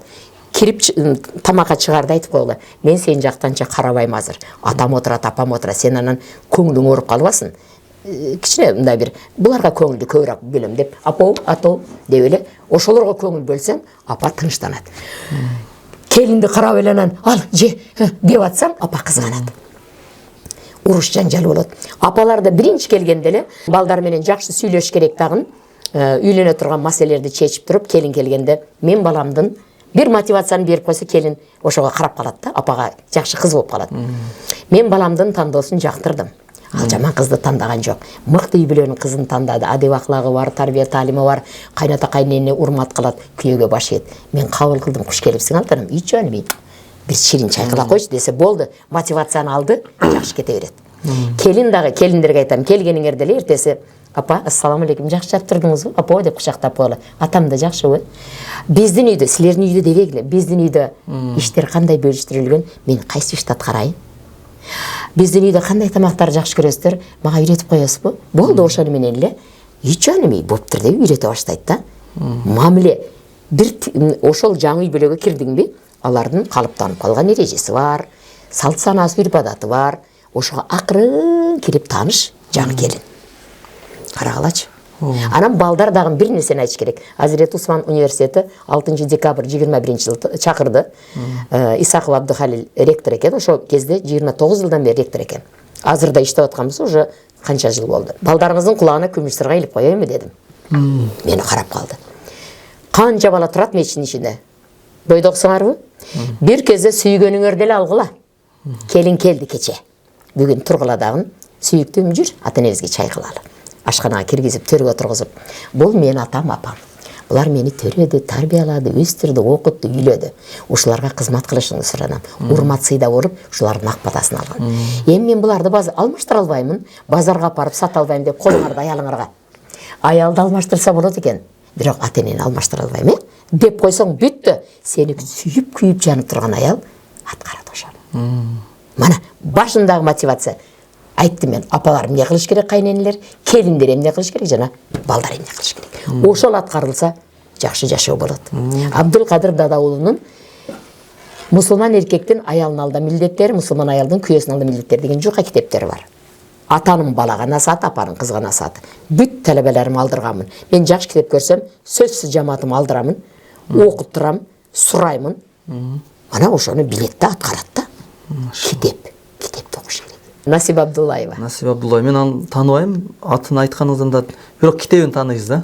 Эмгектеринчи. Эмгектери жараганга эмне мотивация болду экен? Адамдарды билимге умтултуш үчүн ошондой билимге баш оту менен киргендерди ушинтип эфирибизге чакырып сүйлөтсөк кетеби деп. Ал кыз 9-класстан бери коляскада отурат. Докторго ревматологияга жатып калган экен, ошого келдим. Апасы алып жаткан экен. 2-3 ай болуп калды. Акылман сөздөрдү жазат да. Эми ошол кандайдыр бир Аллах Таалага кайрылып, ошол акыбалына азыр мен разымын дейт да. Эми бир тике туруп басып калсам экен дейт да. Басышка иланчы жок. Анан колдору да ручка кармай албайт экен да. Мага китепти бергенде жазган экен, эмне мындай жазган деп койдум эле, көрсө ручка кармай албайт экен да. Момтип, алтыным деп телефонга тамганы басып терип китеп жазыптыр да. Ким ошондой кылат? Ручка кармак, колдору бүктөлүп калыптыр. Карачы. Мен менен тынбай байланышат. Телефонда сүйлөшөбүз, көрдүм. Анан кийин атасы, апасы да ошол больницада экен. Алар менен да сүйлөштүм, сүрөткө түштүк. Ой, бир акылман кыз да мага кандай сонун темаларды жиберет. Алтыным, акылыңа бәле деймде, зирек, дилгир, майып да. Карачы. Жакшылык ишти кылам деген адамга мүмкүнчүлүк чектелсе да кыла берет экен да. Кылат экен. Карачы, ручка кармагандар толтура. Жазбайбы? Карачы, ал момунтип тамганы терип китеп жазды. Ичинен мен дагы бир жерде эки сүйлөмүңдү пайдаланып атам дедим. Кече Екатеринбургда да айттым, Санкт-Петербургда да айттым. Насиба Абдуллаеванын китебинен ушул эки сүйлөмдү коштум. Мен Аллахты мактаганда, биз ката кетирсек Аллах оңдойт.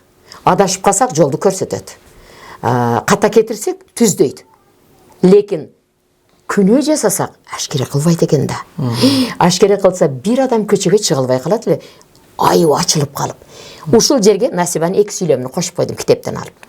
Эгер күнөө бир жара болгондо, жаман жара болгондо, баягы адам күнөө жасаган сайын бүт денесини жара каптап кетип, эч ким жанында жолой албай калат эле. Же бир сасык жыт болгондо, адам жыттанып бир адам жанына бара албай калат эле. Ошондой кылбаптыр да Аллах Таалам деген эки сүйлөмүнү мен кошуп айтып атам. Бул Насибанын сөзү. Ошол эми китептен алынган сөзү деп айтып атам кошуп. Өзүм бияктан айтам дагы. Асман адамдардын катасын көрүп, Рабби, мен чыдабай кеттим, азыр үстүлөрүнө түшүп кетем десе, жер болсо, мен күнөөлүүлөрдү көтөрө албай калдым, жарылып кетем десе Аллах Таалам. Мен күтө турам, сабыр кылам. Алар оңолот, ойгонот. Мага кайрылат, кечирим сурайт. Мен кечирем, мен күтө берем. Мен сабыр кылам дейт экен Аллах Таалам. Ошону айтып атып анан Насибанын эки сүйлөмүн кошуп коем. Мага жагат да ошол. Бул Насибанын сөзү. Китебинен алдым деп эки сүйлөмдү кошуп коем. Жара менен сасык жытты. Машалла. Күнөө боюнча. Эжеке мына динсиздик, имансыздык сөзсүз өкүнүч менен аяктайт го. Сөзсүз. Жашта болбосунчу. Муну көрүп атабыз, чекеденчи. Мен ушул мурундан ушу акылым болгондо депчи. Эми сөзсүз адашып, бир аңгекке түшүп, жашоосун бытыранды кылып, ахиретинде да күнөөлөрүн көбөйтпөй эле, жаштык кезден баштап иман жолуна түшүш үчүн, эгер иманың болгон болсо, иманың алсырап кетпеш үчүн, күчө түшүш үчүн бир техникаларды айтып берсеңиз, мындай кылсаңар бекем жүрөсүңөр, адепти сактаганга, иманды сактаганга бир оңой жолдоручу. Эркек киши илимдүү болсо, ал сырт деле келет, жумадан келет, башка келет, анан кийин өзүнүн иши менен алек болот. Отургузуп алып туруп, мен жумадан бүгүн момундай маселе угуп келдим. Момундай баян болду, паланча алым келди, Бишкектен учуп келди, момундай болду. Мо имам бизди чакырды эле, ага кошумча алымдар келип ушундай болду. Уккыла деп туруп айтсакан айткандар да бар, бирок көбү айтпайт. Аял илимдүү болсо төргө чыгып кетет да. Төргө чыгып кетет. Силердин джип машинаңар эшикте эле калат. Кухняга да кирбейт. Биздин 20 сомдук ийнебиз төргө барып пердеге сайлат да. Аял илимдүү болсо бүт балдарын оңдоп коет. Салам айтып кир. Мындай кыл. Же болсо дагы башка нерселерди айтат да. Анан акылман аял болсо тарбиясы жакшы. Аусындарын бириктирип коет. Аусындар бириксе, ага ине мыкты болот, бир туугандар. Анан кайненеге дагы, анан келиндерге айтам, силер кайната кайнеге угузуп мындай дегиле. Балдарыңар ага буга жараппаса. Атаң менен, чоң энең менен чоң атаңды чакырып кел. Колдоруна суу куй. Аларда мурда дасторконго кол салбагыла. Чоң ата, чоң эне алыңыз. Ата, апа деп туруп анан алгыла. Деп ошону угузуп айтса, келинди кара айтып атканын. Кудайга шүгүр, байбиче, Кудайга шүгүр дейт. Чоң атаң намазга жөнөп калды мечитке, жумага. Бут кийимдерин түздөп, таягын колуна карматып кой. Чоң энеңнин жай намазын салып, тасписин алып келип кой. Десе, ошону угузуп айтыш керек. Алар угуш керек да. Укканда аябай сонун болот да. Ошон үчүн балдарга илимдүү апа болсо, илимдүү келин болсо. Мухаммад Мустафа саллаллаху алейхи вассалам деген байлыгына карайт, сулуулугуна карайт, тегине карайт, анан иманына карап, илимине караса, иманына караса, таквалыгына караса, утат деген да. Ошондой келиндер. Бирок эми медреседе да көп кыздар окуйт. Көбүнү байкадым, мен барам. Жоолукту салынган башка, бирок бирөөлөрдүн таасиринен жүр сен эле окуй бер деп окуп калды, бирок адеби жок. Башка нерселерге барып калган кыздар да көрдүм. Жоолук салынганын бардыгы эле мыкты эмес экен да. Тарбияга карайт экен, генине, канына карайт экен, үй бүлөдөгү алган немесине, тарбиясына карайт экен да. Ошондуктан жоолукчандарды караганда абайлагыла дейм да, сүйлөшкөндө билинет. Өздүк баасы бар кыйын кыздар, келиндер мындай басканында билинип калат да. Алардын жакшы ниети болсо, максаты болсо, ал түз сонун болуп басаттан ошол ишти аткарганы кетет. Анан жалкоо кыздар, эмне кыларын билбеген кыздар баягыдай азыр кирге суу ачсам экен же чай кылсам экен же тегини жыйнасам экен деп туруп бир канча ишти ойлоп алат да, телтеңдеп, тияка да бияка да басып, эңкейип басып, ошолордон билинип калат да. Мен келиндерди баскандан байкап туруп айтып коем да. Бул мыкты. Мындай ишенимдүү баспайт деген не бuyurun басат, а? Ишенимсиз басканы телтеңдеп басат, эңкейип басат. Далысыны көтөрө бербейби дейм да. Биз ошонтип үйрөткөн эжекелер. Эмне эңкейесиң? Чо, бабушка что ли, старушка что ли десе, нет, деп барам, коркконбуз да. Мен жаман коркот элем эжекелерденчи. Ошко деле келбеппин да жаш кезимде. Ой, Фрунзеге барышкаяк да. Айтканын аткарганмын да. Бирок рас болгон экен. Көчөгө чыкпаганыбыз рас болгон экен. Киного барбаганыбыз рас болгон экен. Чернышевка китепканадан чыкпаганыбыз рас болгон экен да. Азыр баш казанга түшкөндөрдү каалаган жерде атып жүрөсүң. 69-жылы жаттаганымды айтып коеюнчу деп, 70-жылда жаттаганымды айтып коеюнчу деп айта алам да. Машалла. Эжеке азыркы көйгөй мына гаржет, телефон. Жаштарыбыз деле, чоңдорубуз деле ушуга кирип кеттик да, жана сөздүн башында айттыңыз го, үйгө келип туруп ата деле ушуну карап отурат. Мундон кутулуш үчүн эми мунун зарылчылык жерлери бар, ошо зарылчылыкты эле пайдаланып ашыкча кирип кетпеш үчүн эмнелерди кылышыбыз керек? Ушуну тиги үй бүлөдө дагы келиндерге айтыш керек. Ана балдарды мага бер, эгер байбиче болсо мен кармайын. Же буга бир жатарды алла айтайын, же башка бир салават айтайын, ырдап оонду салаваттар бар. Мананы көп карматпа деп келиндерге эскертиш керек. Анан балдар бакчасында дагы, ана кээ бир частный мектептерде карматпайт экен. Сабак бүткүчө карматпайт экен. Медреседе да карматпайт. Бир базар күндөрү эле ошол жакшы. Медреседеги тартип жакшы. Ушу телефонду кана эми байланыш үчүн эле болсо, илгери тойго же бир немеге Куран окутканга бир москвичте бир кагаз жазып берсе, ар бир айылга барып баягыны берип келет эле. Азыр телефондо эле байланыш үчүн болсо мейли алтыным. Жакшы бир кээде алымдардын бир сонун баяндары болуп калат. О, дейм дагы мен дөрө жазып коем. Мен укканымды жазам, окуганымды жазам да. Ушул менде адат бар. Угуп эле, Максатбек ажы ушинтип тура, деп эле койбой, Сабақта не деді? Ла илаха иллаллаху маликул хаққул мубин. Да айтсаңар момдай болады деп атпайбы? Қана тасбih деді. Бірінші астағфирлахты айттық, эми ушуну да айталы. Коштурдум. Карагылачы ушунду айталы деп туруп, ошо бир пайдалуу нерсени угуп, мана байланыш үчүн эле кармагыла. Коюп кой телефонду деп, ар бир ата-эне балдарыны тыйыш керек. Ал үчүн өздөрү тыйыш керек. Ата-эне да чукуп атпайбы? Ой, байбичелер да жолдо кимди көрбө? Оштом дейип кетип баратып. Аллеяда элдин баары мынтип кетип баратат. Жөн кеткен адам жок, китеп окуган адам жок. Аллеяда отургандар да чукуп атат. Пешохоттон өткөндөр да кетип баратат. Машинаны карабайт, телефон менен баратат да. Бул бир оору болду алтыным. Бул бир айыкпас дәрт болду дейм да. Мен шу телефонду жакшы чукуй албайм да. Эки менеджерим бар, урушат. Устаза, Инстаграмды ачып караңа суроолор толуп кетти. Эмне үчүн жооп бербей жатат деп атат десе анан ачам да. Кечирип койгула, мен бир аз тиги карабай калыптырмын. 2 күн болуп кетти, 3 күн болуп кетти. Жооп берип коюнчу деп анан жооп берем деп. Кээ бири 1 жыл болду дегендер да болот. Карабай калыптырмын, кечирип койчу дейм да. Мен китепти гана карайм да. Китептен кандай ырахат алам да алтырым. Бир сурооду бирөө берсе, каяктан алдың десем, бир китептен алдым. Жүрөк сырларын ачкычы. Дүкөнгө барсам 4-5 жыл болуп калды. Жок андай китеп дейт. Кычык-кычыгыңды карап көрчү. Икрам, карап көрсөм, эже мен кычык-кычыгымда эмне бар экенин билем дейт. Жок бошол китеп, а? Жок бошол китепте ошол жерде туруп калдым, каты ортодо көзүмөн жаш чыгып кетти. Мен ошо китепке келдим эле десем, жок дейт. Анан бир жамаатка барганда келгичи бири-бирибизге белек кылалы, пайгамбар сүннөт кылып. Мейли китеп, мейли акча кетирбегиле, бир колдо бир нерселерди жасагыла, фартук тегесиңер, эмне кыласыңар деп анан ошону баштадым. Бир чоочун эле жамаатка менин устазасы башка. Устаза, ол мен директор болгом, ал менин колумда иштеген мугалим. Мен угат деп атам да, как будто өзүмдү алы директор элестетем да. Ушундай кылбайлы десем, мейли деди. Анан отурабыз кем баштайлы деп анан баштап атсак бир маалда бирөөсү, Устаза, мен сизге бир китеп белек берейин, жүрөк сырларын ачкычы дегенде баягы жерде башкача абалда болуп калдым да. Мен ошону барып таба албай ыйла берген элем дүкөнгө кирип. Алдыргылачы ошо китепти десем, баягы китепти али эжеке берип атпай, Аллах угучу экен да. Шул кулум бир күнү ыйлады эле ушу китепти деп бирөөлөрдүн жүрөгүнө салып, баягыны кучактап туруп калдым ортодочу. Алтыным, ушу китепти берип атасың, алтыным деп туруп калдым да.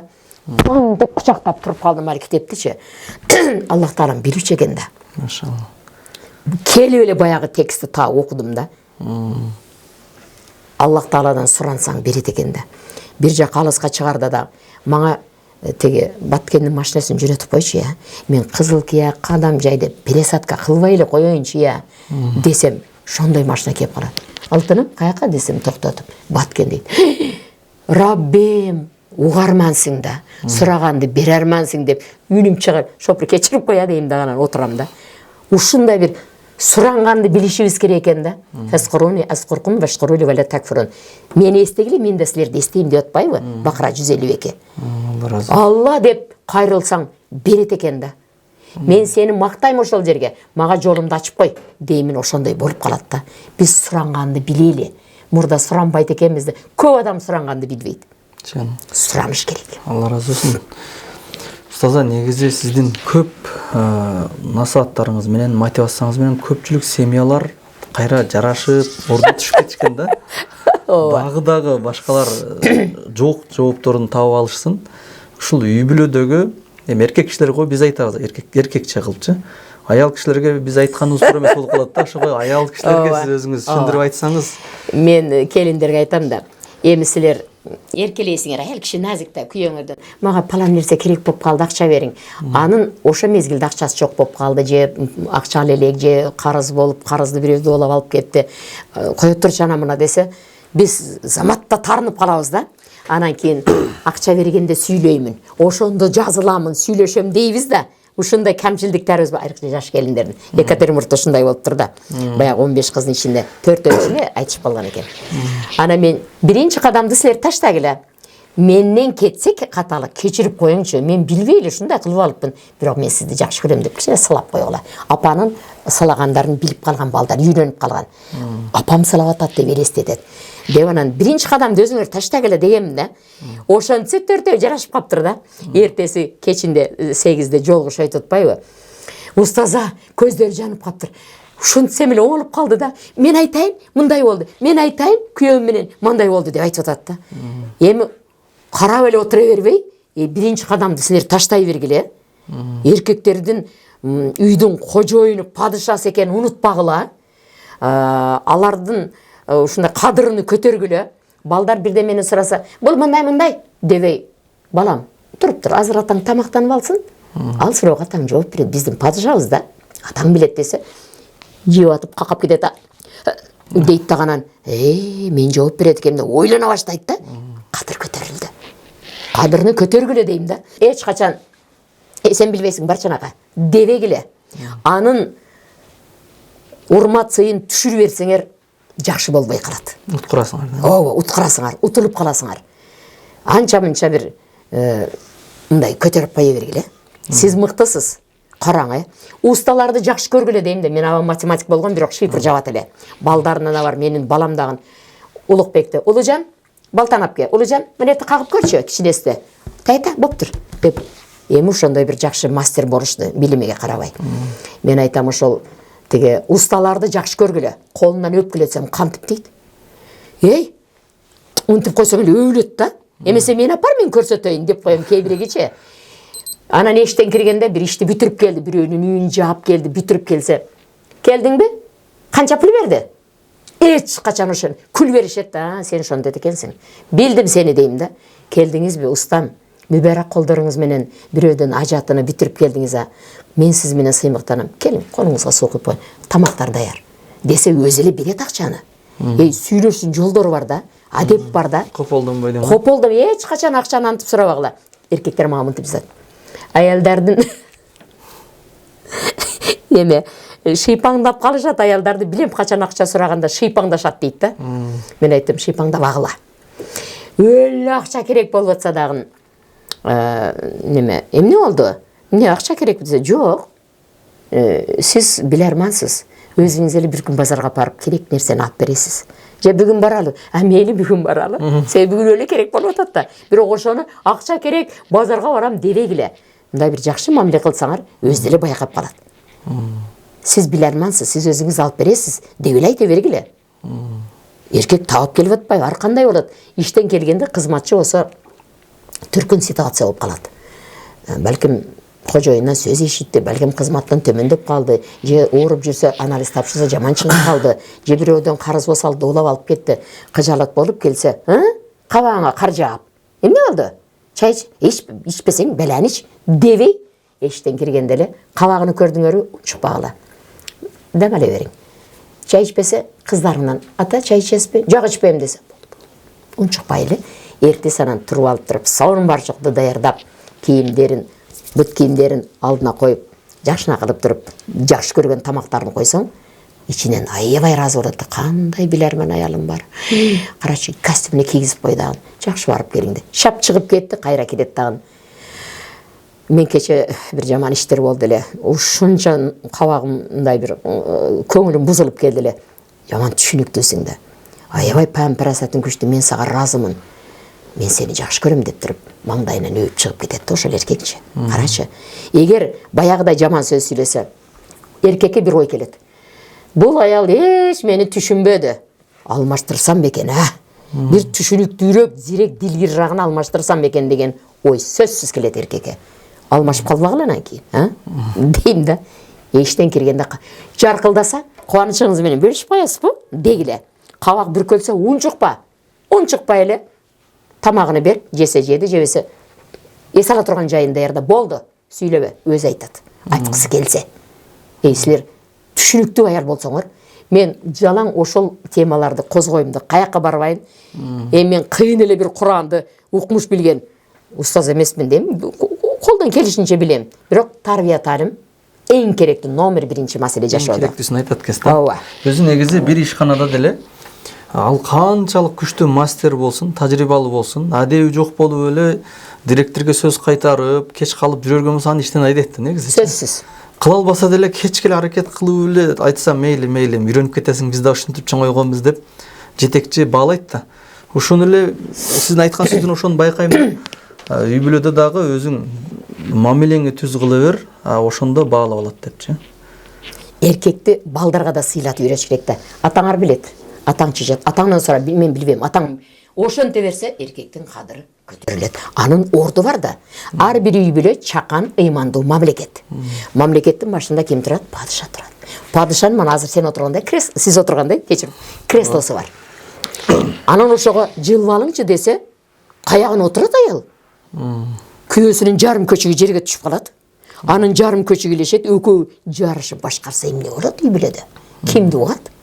Сен жанында жакшынакай, жан жолдошу бол, акылман кеңешчиси бол, тиктегенде күлүп, көзүнүн кубанычы бол, болду. Ошол милдеттерди аткара бер. Эшикке жакшынакай узатып кой. Келдиңизби? Келдиңизби деп кой. Азыр кишилер мынтип жазат мага. Мурда теге бакта иш кылып жүрсө, унчукпай үйгө кирип кетет элем. Иш кылып атат экен деп. Азыр келдиңизби десин деп кире албай туруп калам. Ошол мага жагымдуу болуп атат ошол сөз дейт. Көрсө аялдын келдиңизби деген сөзү керек экен эркектерге дейт. Карачы. Анан силер дагы жакшы сөздү айтып киргиле дедим. Бутту чечип эле дүң кетип кирип кетпегиле. Бир ширин сөздөрүңөр бар го эми. Жан деп айтасыңар жаштар. Бирок анан асалым, шириним, шакарым, периштем деп туруп, агар укпай калса десеңер, келиптир деп кухня ашканадан баш багып чыга калат да. Балдар чуркап келсе, "О, Аллахтын белектери" деп кучактап туруп, "Апаңар үйдөбү? Апаңарга жардам берип атасыңарбы? Кыйнаган жоксуңарбы?" деп туруп, колуңузду жууп келе калың. Чарчадыңыз да, иш күнүңүз жакшы өттүбү? Курсагыңыз ачкандыр. Колуңузду жууп келе калың десе, эркек сүйүнгөн боюнча колун жууп деп тияк-бияктарын оңдоп, сакалдарын мынтип анан кийин мен сүйгөн баягы тамакты жасап койду экен деп атмосфера ошол жердеги аура башкача болуп калат да. Алың. Эчтеке сүйлөбө аял. Айта турган болсо өзү айтат. Ал падыша өзү билет, кайсы чечимди чыгарат, кантип сүйлөйт. Аралаша бербе, бажылдап сүйлөй бербе. Кем сөз бол дейм да аялдаргачы. Алла разы болсун. Эгерде биз үй бүлөлүк баягы зомбулуктар бар го. Ушулардын алдын алыш үчүн ар ким ар түрдүү кылып бир закондорду ойлоп табылып атат. Бирок анын чечими бар да. Жөнөкөй.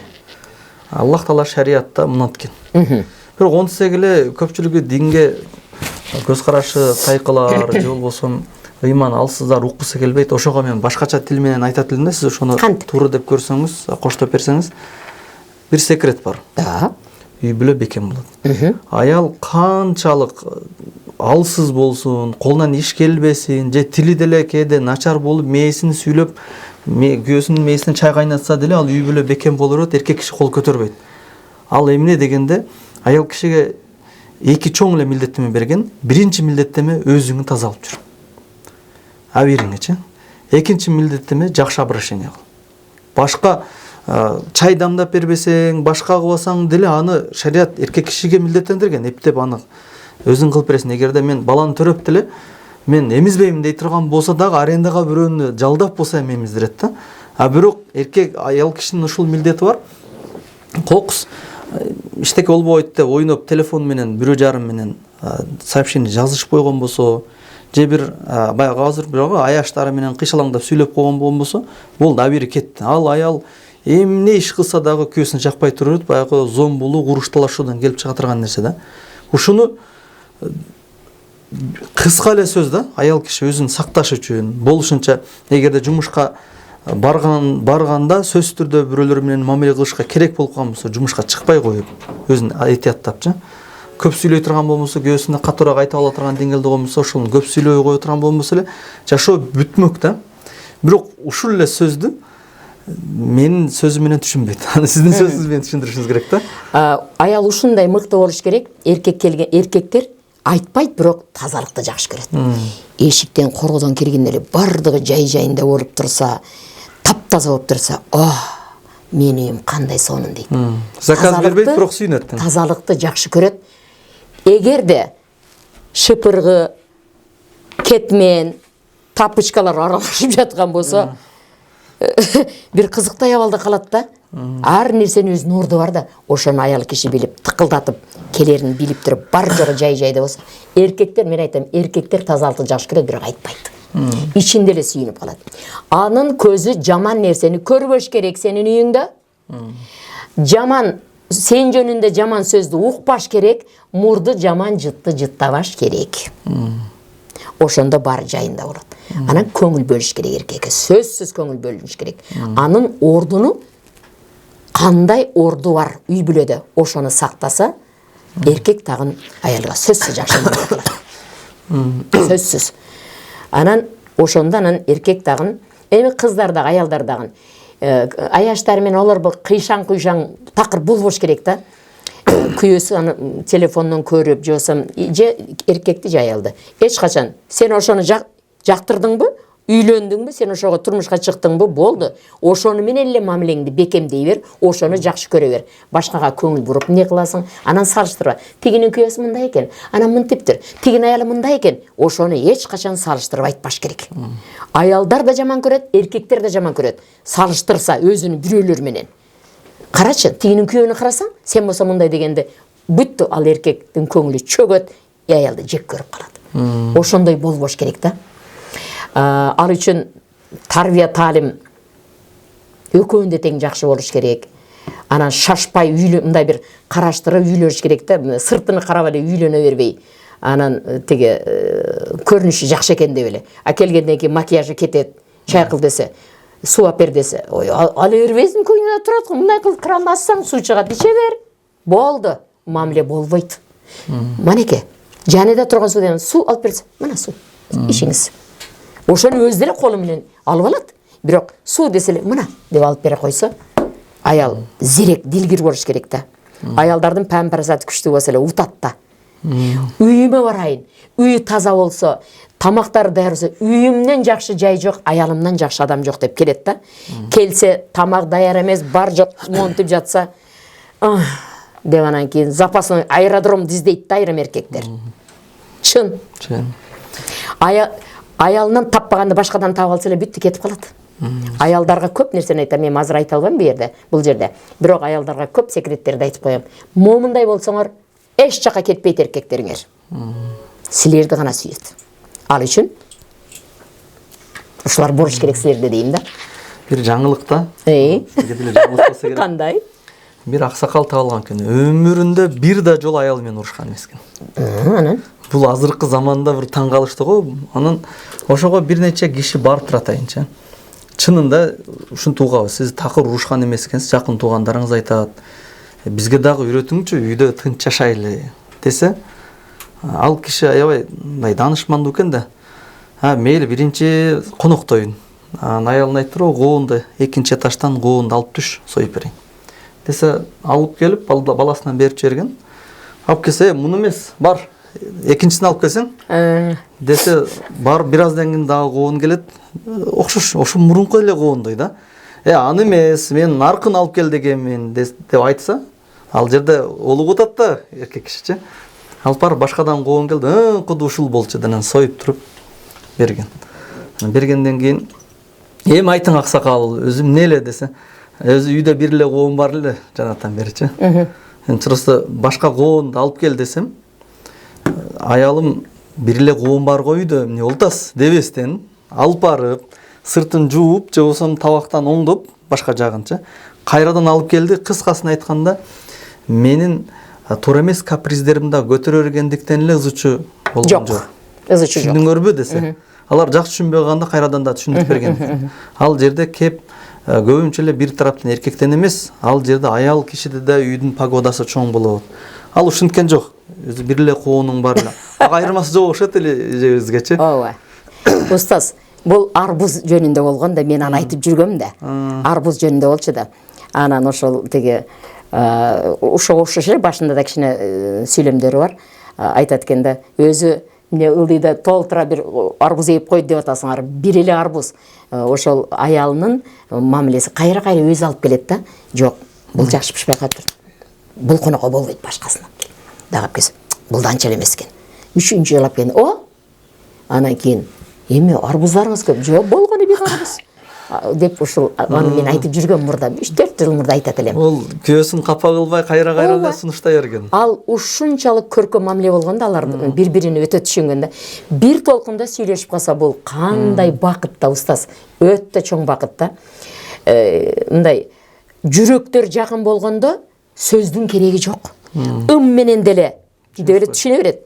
Жүрөктөр алыстаганда оозунан жаман сөздөр чыгат да, уруш болот, башка болот. Жүрөк алыс болгондо кыйкырык болот, жүрөк жакын болгондо ошон үчүн сүйлөшүп жүргөндөр бири-бирине жармашып эле отура берет го, тиктеп коюп эле. Сөз жок, жүрөк жакын да. Ошо андай. Ошондой бир жаш келин менен күйөө урушуп калат экен да, жубайлар. Урушуп калса эми биздин назигиракпыз да, эмне болот, жаңгырыбыз куюлуп кетет да. Куюлуп кетсе эле эшик такылдап калды. Кыздын ата энеси кирип келди да. Кыздын акылмандуулугун кара. Ой, келиңиздер. Азыр эле айтып аттым эле сизге.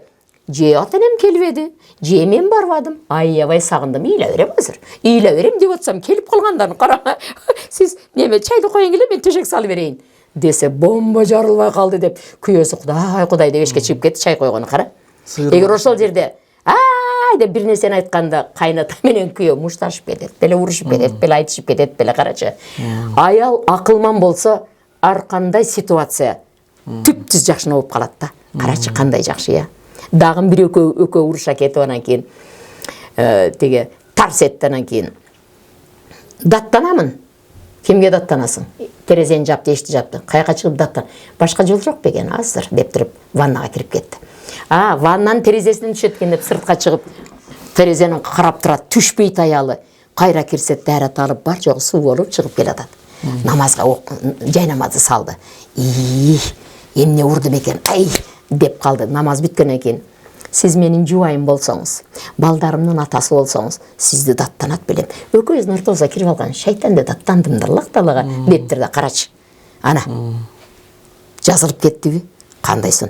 Аял акылман болсо, эркектер капа болбогула. Мурдаккан балдарыбыз эле каттарагы, чоңурагы да. Мурдулар эле акпай калган десе күлүшөт да. Ошол эле анан алар апанын сылап сыйпоосунда, апанын камкордугунда өсүп калат. Алтын биологиялык байланыш бар. Анан апа өтүп кетсе, баягы апага куса болот. Ошон үчүн апанын ролун аткарып, жарайсыз, сиз мыктысыз деп мынтип койсоңор, апам ушинтет эле я деп апанын ролуну аткарган аялын жакшы көрүп калат да. Карагалачы. 2-3 роль бар. Ошолорду аткаргыла дейм да. Айтам олорго. Ушул аткарсаңар эле күйөө силердики. Машалла. Allah razı olsun устаза, сиздин ушул жакшы сунуштарыңыз менен, мотивацияңыз менен көп үйлөр бекем болуп атат. Иншалла анын соон кыяматка караганда көрөсүз. Ошондо пайдасы берген экен. Бир нерсени айтпай калыптын. Сиз баягы умрага дагы сабак өтүң деп чакыргансыз да. Ошол дагы жакшы болгон экен. Айта албаймын апаларга, кээ бири укпай атат дегенсиз да. Анан ошол жерде отелдеги намазканада отуруп туруп, аябай эртең мына үңкүргө барабыз, Хира. Ал жерде мындай окуя болгон. Анан могу жерде мындай болгон. Арафатка чыкканда мындай болгон. Пайгамбарлардын тарыхында мындай окуялар болгон. Айтып койсоң жакшы экен да. Ошондо мен сизге разы болгонмун. Ошол сабакта дагы отурабыз. Тиякта бир картаң өзбек аялдар отуруптур. Кокондон, Андижандан. Мен креслолорду койдум дагы. Кресло отургула, эми Куранды кегиле, бүтүн хатымды багыштайт десем, карап коет. Токтогула. Анахандар, апахандар хаммаларыңке. Китеп окуганың да ке, окуган хаммаларыңке. Бергиле, отургучтарды бергиле. Биз азыр өткөндөргө Куран окуйбуз.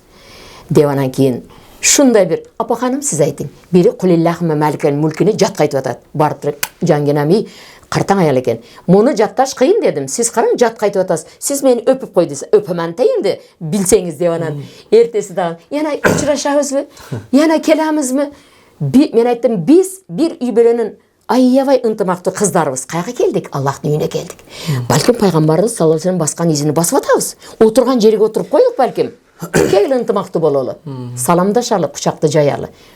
Ушу сиз айткандан кийин ошол сабактарды өтүп мен ырахат алдым. Ырахат алдым.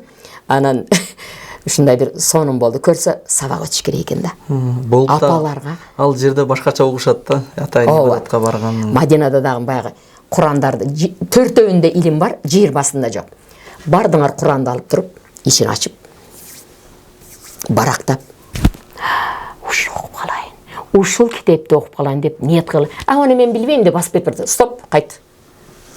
Баракта ниет кыл. Эми китептерди алгыла дагы отургула келемин үстүгө. Бирөөлөр көрсө, "Вай, мына 24 ай менен 25. Барды Кур'ан окуп атат" десин. Бергилер 4 менен 5 окуп атабыз. Тигилер жөн эле ачып отура бергиле дедим. Тим эле окуп аткан адам болуп карап тургула. Келгендер карап өтүп атат. 25 аял Кур'ан окуп атат. Көрдүңөрбү? Кандай сонун көрүнүш болду. Алдалар да окугусу келет. Азыр ким барса да айтам. Барып туруп Куранды сылап, бая Мадина менен Меккадагы немеде, мачитта. Анан бирөөлөр, "Жок" деп өтүп баратса, кайт, китепти ал. Алып туруп сылап, окуп калайын деп ниет кылып анан коюп койуп болду дагы. Шуну тапшырма бердим силерге, желкеңер кийилдим. Аткаргыла деймин. Эң жакшы нерсе экен. Мен ушуга разымын. Рахмат сизге. Алла разы болсун. Эжеке, эгерде сиз макул болсоңуз, бир жылда 2 жолу командировкага барып турсак жакшы болот эле. Мен иншалла. Эфирде эле сурап коелу, барып сабак өтүпчү. Сабак өтүш, билбейм, менин мындай бир жакшы көргөн нерсем экен да бул. Башкалар билип калса, башкача түшүнүк болуп калат экен да. Анан түшүнбөй баргандар, бир бала деген үңкүргө бардык деп коет да. Бала деген сөздү айтпагыла. Тилиңер доңдогула. Ал жерде мындай болгон. Жабраил келип мындай кылган десен, деп калат да. Сабыр үңкүрүнү көрдүңөр, Абу Бакыр экөө отуруп мындай кылган. Мен ошолорду айтканды жакшы көрөт экенмин да. Мей Аллах насип кылсын алтыным. Иншалла, Алла разы болсун. Туура багыт, тарбия аябай керек болот да. Ал ушул жерден сизге суроо, эгерде убакыт арка кайтарганга дагы мүмкүнчүлүк болгондо. Өзү негизи эле сиз жакшы иштерди кылдыңыз. Балким сиздин аркаңыздан бирөө кайталай элеби, ушундай эжекедей болом десе да боло албашы мүмкүн. Бирок ошондой болсо дагы адам алдыга жылган сайын дагы алдыга жылгысы келет го, каталарын өзүнө көрүнүпчү. Жөнөкөй суроо. Билип калдым азыр. Билип калдым. Сиз эмнелерди өзгөртөт элеңиз? Кайсы нерселерди кылбай, кайсы нерселерге басым жасайт элеңиз? Бир эле нерсени айткым келет. Эгерде биздин каныбызда бар, менин чоң энем Пайызбү Куранды фарс, түрк, араб тилинде окуйт эле. Кызы жок болуп тилеген, мен төрөлгөндө атымды Өктөмхан деп энем койгон. Куран окуган жерлерге мен ээрчитип жүргөн. Анан Оозу ачар, Оозу жабардагы дуалар бардыгын энем үйрөткөн боюнча кылып кеткен. Мага көп насаат айткан. Апама да айтат эле. Күйөөң иштен келейин деп калды. Кийимдериңди алмаштырып чык. Жакшына болуп чык. Бетиңе снежинканы коюп ал дейт эле. Анда снежинкадан башка крем жок эле. Чоң атам болсо, келиндер, эң чоң небере, мен эрке кыз болдум. 9 жыл небере күтүшүп, эрке небере болдум. Анан өтө мыкты, үлгүлүү, супер үлгүлүү кайын журтка эрке келин болдум да. Ушунча эрке келин болдум. Ал үйдө бир жаман сөз, эркектен жаман сөккү чыкпады, аялдан каргыш чыкпады. 6 кызга ишти бөлүштүрүп койду. Күйөөм ушундай бир башкача инсан болгон. Теге менен мурда келип политехте бүткөн. Келдиңизби денагим деп турган экен. Жеңеңер кел десе тамак даяр. Мен тез эле завуч болдум, директор болдум. Өкмөттүн ишин кылат бул. Үйдөгү ишти силер кыласыңар десе, али кыздар ушул күнгө чейин ошондой бир мынтип жеңе деп араң эле мынтип карашат да. Небере чебере көрүп калды ошо кыздарым. Алар балдар бардыгы мени тайне дешет, неберелер. Кыздарымдыкы. Алхамдулиллах, жаманды көрбөдүм. Жаман үй бүлөлөр бир мамилесин айтса, эмне деп ичип аткандарга эмне десем экен, уруп аткандарга эмне десем экен. Ай Роббим мага жардам бер, менин кеңешиме муктаж болду ушулар. Устазан айткан туура болот деп атат, мага кеңеш бер дейм да. Менин жашоомдо ошондойлор болгон жок да. Кудайга шүгүр. Эгерде артка кайта турган болсом, мен бир кам 60-ымда 59 жашымда кирдим бул илимге. Канымда болгону менен. Авам районунда иштеди. Орун басар болуп заведующийге. 18 жыл иштеп ояктан чыкты, 84 жашында каза болду. Үйгө келип Куран окуйт эле. Мен да хын айтса, башкача айтып атат. Көрсө, туура окуйт экен да. Энем окуйт, атам окуйт, бирок мен башка бирөөдөн өзүмдүн 9-класс окуткан окуучумдан алдым. Максуда устазадан Жусупова Бишкекте. Мен эртерээк кирмекмин илимге. 59 жашымда эмес, эртерээк кирмекмин. Көп ката кетирдим. Атеист болуп көп каталарды кетирдик. Директор болсоң деле кызматта. Анда да бир топ каталар кетти, бирөөлөрдүн көңүлүн ооруттум, башка болду. Адамдарды оңдойм деп ойлойт элем да мен. Көрсө адамды кандай болсо ошондой кабыл кылыш керек экен. Азыр мен кабыл кылам да Аллах Таала оңдоп кой, шуну деп коем. Мен оңдойм деп жүрүпмүн да көп ката кетирдим. Ошондуктан тиги мен эртерээк Аллахка бул илимге кайрылып калсам, ошо каталарым азыраак болуп калат эле. Албетте ката кетиресиң, инсан ката кетирүүчү. Бирок мурункудай көп ката кетирбей калат элем. Эртерээк окуп калат элем, балким теология факультеттерин тапшырып калат белем. Андайды окуган жокмун да, жамааттан эле чыктым.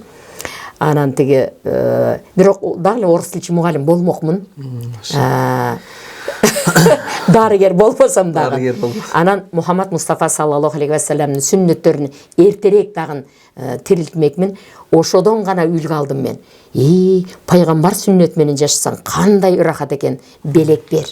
Кучагыңды жай. Биринчи кадамыңды ташта.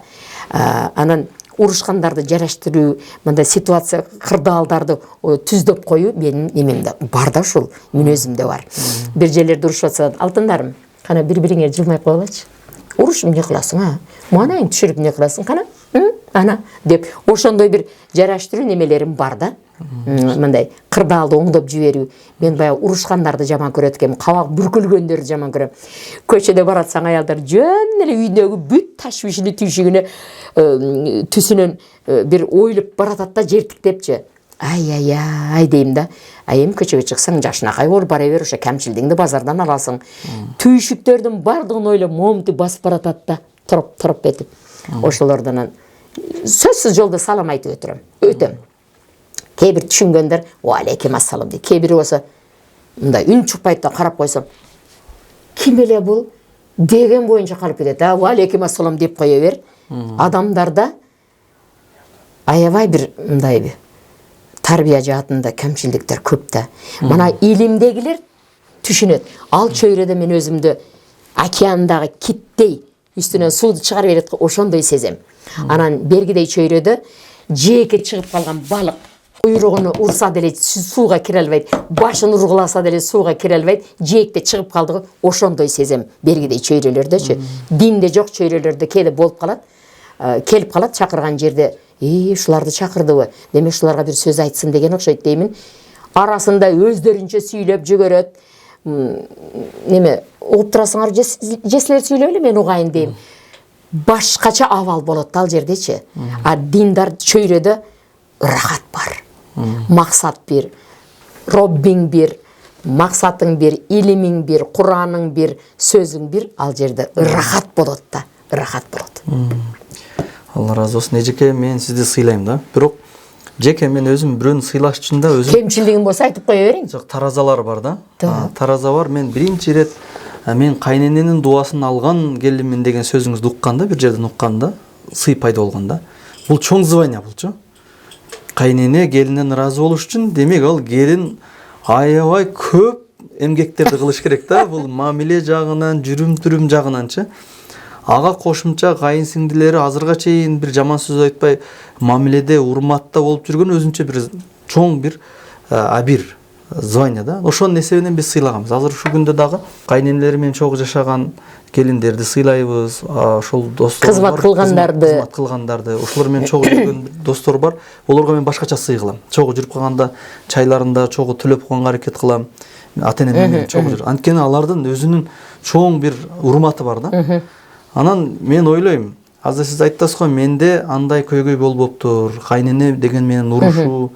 Менимче бардыгы эле үйдө ошондой эле болсо керек. Ал келинден көз каранды болсо керек. Эгер баары сизге окшош мамиле кылганда сабыр менен, менимче бардыгы эле келиндер эле кайненелерин мактап, кайынсиңдилери макталып жүрсө керек. Бул жерде бир нерсени айтайын. Мен эми орус мектепте окудум. Баягы кагаз короп сүйлөй албайм да, болгондо ачык айтам. Анан тиги башында эмне кылдым экен билбейм, бирок кайненем башында эле "О, энем, о, мамам" деди да. Анан аябай айкөл бир башкача байбиче экен да. Анан кыздарын отургузуп алып эле ал үйдө үндү көтөрүп сүйлөө деген жок экен да. Бирде каргабады да. Ушуну таң калдым. Кайнатам сөкпөдү, айкөл киши эле. Анан кийин кыздарым отургула. Мына жеңер бет дагана да. Жалгыз. Шунун сөзү биздин үйдө закун. Закун. О, мен кандай закун кылам билбеймин. Мен үндөбөй карап отурам. Шуга кызмат кылабыз. Бул өкмөттүн ишини кылат. Bir жылдан келе завуч болдум, анан кийин директор болдум. Бул өкмөттүн ишини кылат. Бөлүштүрүп алгыла. Деди. Боптыр деді. Ошол бир эле жолу айтылган сөз буларга өмүр бою жетти, кайра кайталаган жок. Ар жерде айтам да, ой бир башкача аял экен да, мен алтын десем Гаухар экен. Ошончо мен өзүм ата энем үйүнө барбай жүргөмүн да. Апам болсо, элдин кыздары келет, бул келбейт. Барам 10 мүнөт отурам, кетип калам. Балдарды апарбай эле кой. Жолдо кыйнайт, эмем дейт, кой. Булар чоңойгондо барат. Өзүң эле барып келе кал дейт. Ошондо да баргым келбейт да. Булардын мамилесине мен иш чыга албайт элем да. Кандай көркөм мамиле депчи. Мектепте да кечке жүрөм, директормен, канча иштер менен жүрөм. Неме? Ишиң бүттүбү? Тамакты же. Демел. Кандай адам шонт эте кара. Анан бар жокто ошондой десем, башка жактарда андай эмес экен. Мен ошондой бир жакшы күнүгө туш келиппин да. Алла разы болсун. Шүгүр. Азыр ушундай жеңөө дешип анан кийин кыздары тайноо дейт да. Москвага барып калсам дагы неберелер, ошолордун неберелери келип туруп, тайне жарым саатка убактыңыз жокпу дейт. Алтындарым бошоп, жок. Жарым саатка азыр биз менен кетесиз деп алып кетишет да. Кайын сиңдимдин неберелери, кыздары. Бир башкачада тайноо дешип жармашат да. Мага жагымды да ошол. Эмесе менде кыз жок да ким тайне дейт мени. Алла разы болсун. Мындай үлгү көрсөтүп жүрөңүздөр, сизде адамдар көп болсун иншалла. Өзүңүз айткандай кемчилдиги болот адамдын, бирок ал кемчилдигине караганда артыкчылыгы көп болгон болсо, кемчилдикти эле издеп таппай каласың да. Кемчилдикти кетиргенимде мен биринчи дароо билем да, кой. Биринчи кадамды таштайынчы. Иттик менен кетсе кечирип койгулачы, ит жаными. Адам кемчилдиктүү болот экен да. Мен билбей тур эмес, сүйлөп алган окшоймун, а. Көңүлүң ооруп калды, алтыным кечирип кой деп. Дереw айтам мен ушуну. Алам Гүлистанда. Сактап жүрүп, анан ага антем, анан мынтем деп отуруп жүрөң ооруйт да. Эмне кереги бар? Жаркылдай бер. Мындан утат экесиң да. Утат экесиң, сен магнит болуп калат экесиң. Адамдардын жүрөгүндө, ички дүйнөсүндө бир жыт бар да, аромат. Бир жакшы атырды. Ой, жакшы го, дейбиз го. Ошондой ароматы болот да, бул ширин сөзү. Өтө маанилүү сөздөрү. Кайра оккун келет да. Алги ароматта жыттагандай. Кээ бирөөндө аромат жок, кээ бирөөндө жагымсыз жыт бар да. Ой, деп анан алги то есть пейилине карап, мүнөзүнө карап, кетенчик дейсиң, кетип каласың да. А кээ бирөөгө жармашасың да, кучактайсың. Кандай мыкты кызсың, кандай жакшы талабасың, жакшы устазасың деп кучактайсың да, мыктысың сен, жакшы келинсиң, жакшы кызсың дейин да. Ароматы бар. Ушундай ароматыбыз болсун ар бир адамда. Айтканыңыз келсин. Жыпар жыт болсун. Ички руханий дүйнөнүн баалуулуктары бул. Чындап эле атырын жыт эмес да. Алла разы болсун. Эжеке, мен сизге бере турган суроолорубуз, сизден уга турган нерселерибиз көп, бирок убакыт деген нерсе дагы келип калды. Тыянактайлыбы? Жыйынтыктасак дагы кийинки эфирлерде дагы иншалла улантабыз. Азыр мындан ары сиз өзүңүздүн бир эркин микрофон кылайлы. Кудайга шүгүр, мен азыр өзүмө мынтип атам да. Эй Раббим, 70-тин желкесине чыгарып, андан да аттатырып баратасың. Мен разымын. Жакшы жаштыгым, балалыгым, келиндик доорум бардыгында жалаң позитив болуптур. Бир жаман сөз укпаппын, жаман мамиле көрбөппүн. Ага да разым. Ушул күнгө чейинки туулгандан берки жылдарыма, күндөрүмө разымын. Жашоомдогу орун алган окуяларга, жакшысына да, жаманына да. Жакшы адамдарга да жаман. Жаман адам болду, жаман пейил болот. Аларга да разымын. Жакшылардан үлгү алып, кандай сонун деп ошолорду окшошкум келет, бир жакшы жактарын алам. Жамандарды көрүп, кокой, ушундай болбош керек экен. Ушундай жаман сыпаттарды эч качан кайталабаш керек экен. Ушуларды оңоруп кетсин дейм дагы. Ошолорго да разымын. Аллах сени өзүңдү таанытып койгонуңа разымын. Кеч болсо да таанып, мындан ары узун өмүр бере бер, сага көбүрөөк кызмат кылайын. Сени кайсыл жака барбайын даңазалап, Аллахты улуктайлы деп өзүм баштаймын. Же болсо залдан ким улуктап коет деймин. Улуктайлы Аллахты. Биз азыр өзүбүз аягыбыз менен басып кирдикпи? Ошондуктан шүгүрлөрдү айталы деп туруп анан. Ушул мындан ары дагы Аллахка эле кайрылып, себеби Аллах аткарып атат. Сурак өтүнүчтөрүмдү аткарып атат. Адамдар аткарбайт экен. Адамдар кээде түшүнбөй да калат экен. Түшүнсө да билбемишке салып коет. Бирок Аллах гана билет. Биздин ички сырларыбызды билет. Әл-Латиф сыфаты менен. Әл-Вадуд сыфаты менен мен айтам, ей Раббим, ичибиздеги кебирлерге айтам, атене бар, бир туугандар бар, бирок мамиле жок, сүйүү жок. Сүйүү кесебизди толтуруп койчу. Әл-Вадуд сыфатың менен, сүйүүчү деген сыфатың менен. Биз да сүйөлү, башкалар да сүйсүн. Әл-Фаттах сыфатың менен мыкты эшиктериңди ачып койчу. Жабылып калган эшикти карап ыйлап тура бербейли. Бул күмүш жабылды, алтын турат, мыкты эшиктер турат. Ошолорго кадам таштайлы. Әл-Муджиб сыфатың менен бизге дуаларыбызды кабыл кылгына. Ибрахим алейхиссаламдын дуасын кабыл кылып, Исмаил менен Исхакты бердиң го. Закариянын дуасын кабыл кылып, Яхьяны бердиң го. Дуабызды кабыл кылып койчу деп туруп, Аллахтын аттары менен дагы дуа кылалы. Дейм да. Әл-Кови сыфатың менен дагы бирөө сени амалиге, немесиге жараша, акчасына, кызматына жараша сени кемсинген болсо, сенде эч ката жок болсо, тартып алса бир нерсеңди. Әл-Кови сыфатың менен эле бирөөгө даттанбай эле. Сен күчтүүсүңбү Раббим? Же амалиге таянган кызматыга азыр машылаң сүйүнүп отурган ушул адам күчтүүбү? Көрсөтүп кой. Күчүңдү деп эле кой, болду. Аллах таап коет өзү эле. Деп ошолорду айтам. Ошондуктан мен мындан ары дагы Аллахка гана таянамын, Аллахтан гана суранамын. Аллах өзүнө таанытып койгонуга шүгүр кылам. Ушунчалык бир руханий дүйнөмдө бир төңкөрүш болуп кетти. Жаман сыфаттар чыгып атат. Анан руханий дүйнөм китептер аркылуу байып атат. Ошо алымдарды угуп атам, башка болуп атам, чакырыктарга барып атам. Элхамдулиллах, демек муктаж болгондорго жардамым тийип атат. Мен ошого ыраазымын деймин. Ошондуктан китепке окушсун, балдарга да окутуп, үйрөтүп, үнүңдү чыгарып оку, айтып бер. Эми мен угуптур деп китепке көңүл бөлсүн. Илим менен гана ийгиликтер жаралат. Андан кийин биринчи кадамды өздөрү таштап туруп, мен ката кеткен окшойм, кечирип коюң дегенди эч качан унутпайлы, күтүп жүрө бербейли, ол келип качан мага мен менен жарашат дебей. Анан кийин ортодо бир толкунда сүйлөшкөн мамилелер болсун жубайлардын ортосунда. Балдарга жүрүм турумубуз менен үлгү бололу, сөз менен эмес, өзүбүздүн мамилебиз менен үлгү бололу. Анан тиги Аллахка таяналы. Анан негизи дуа кыла берели. Ички руханий дүйнөңдө тынчтык болсо, сен уктайсың, сен азыктанасың.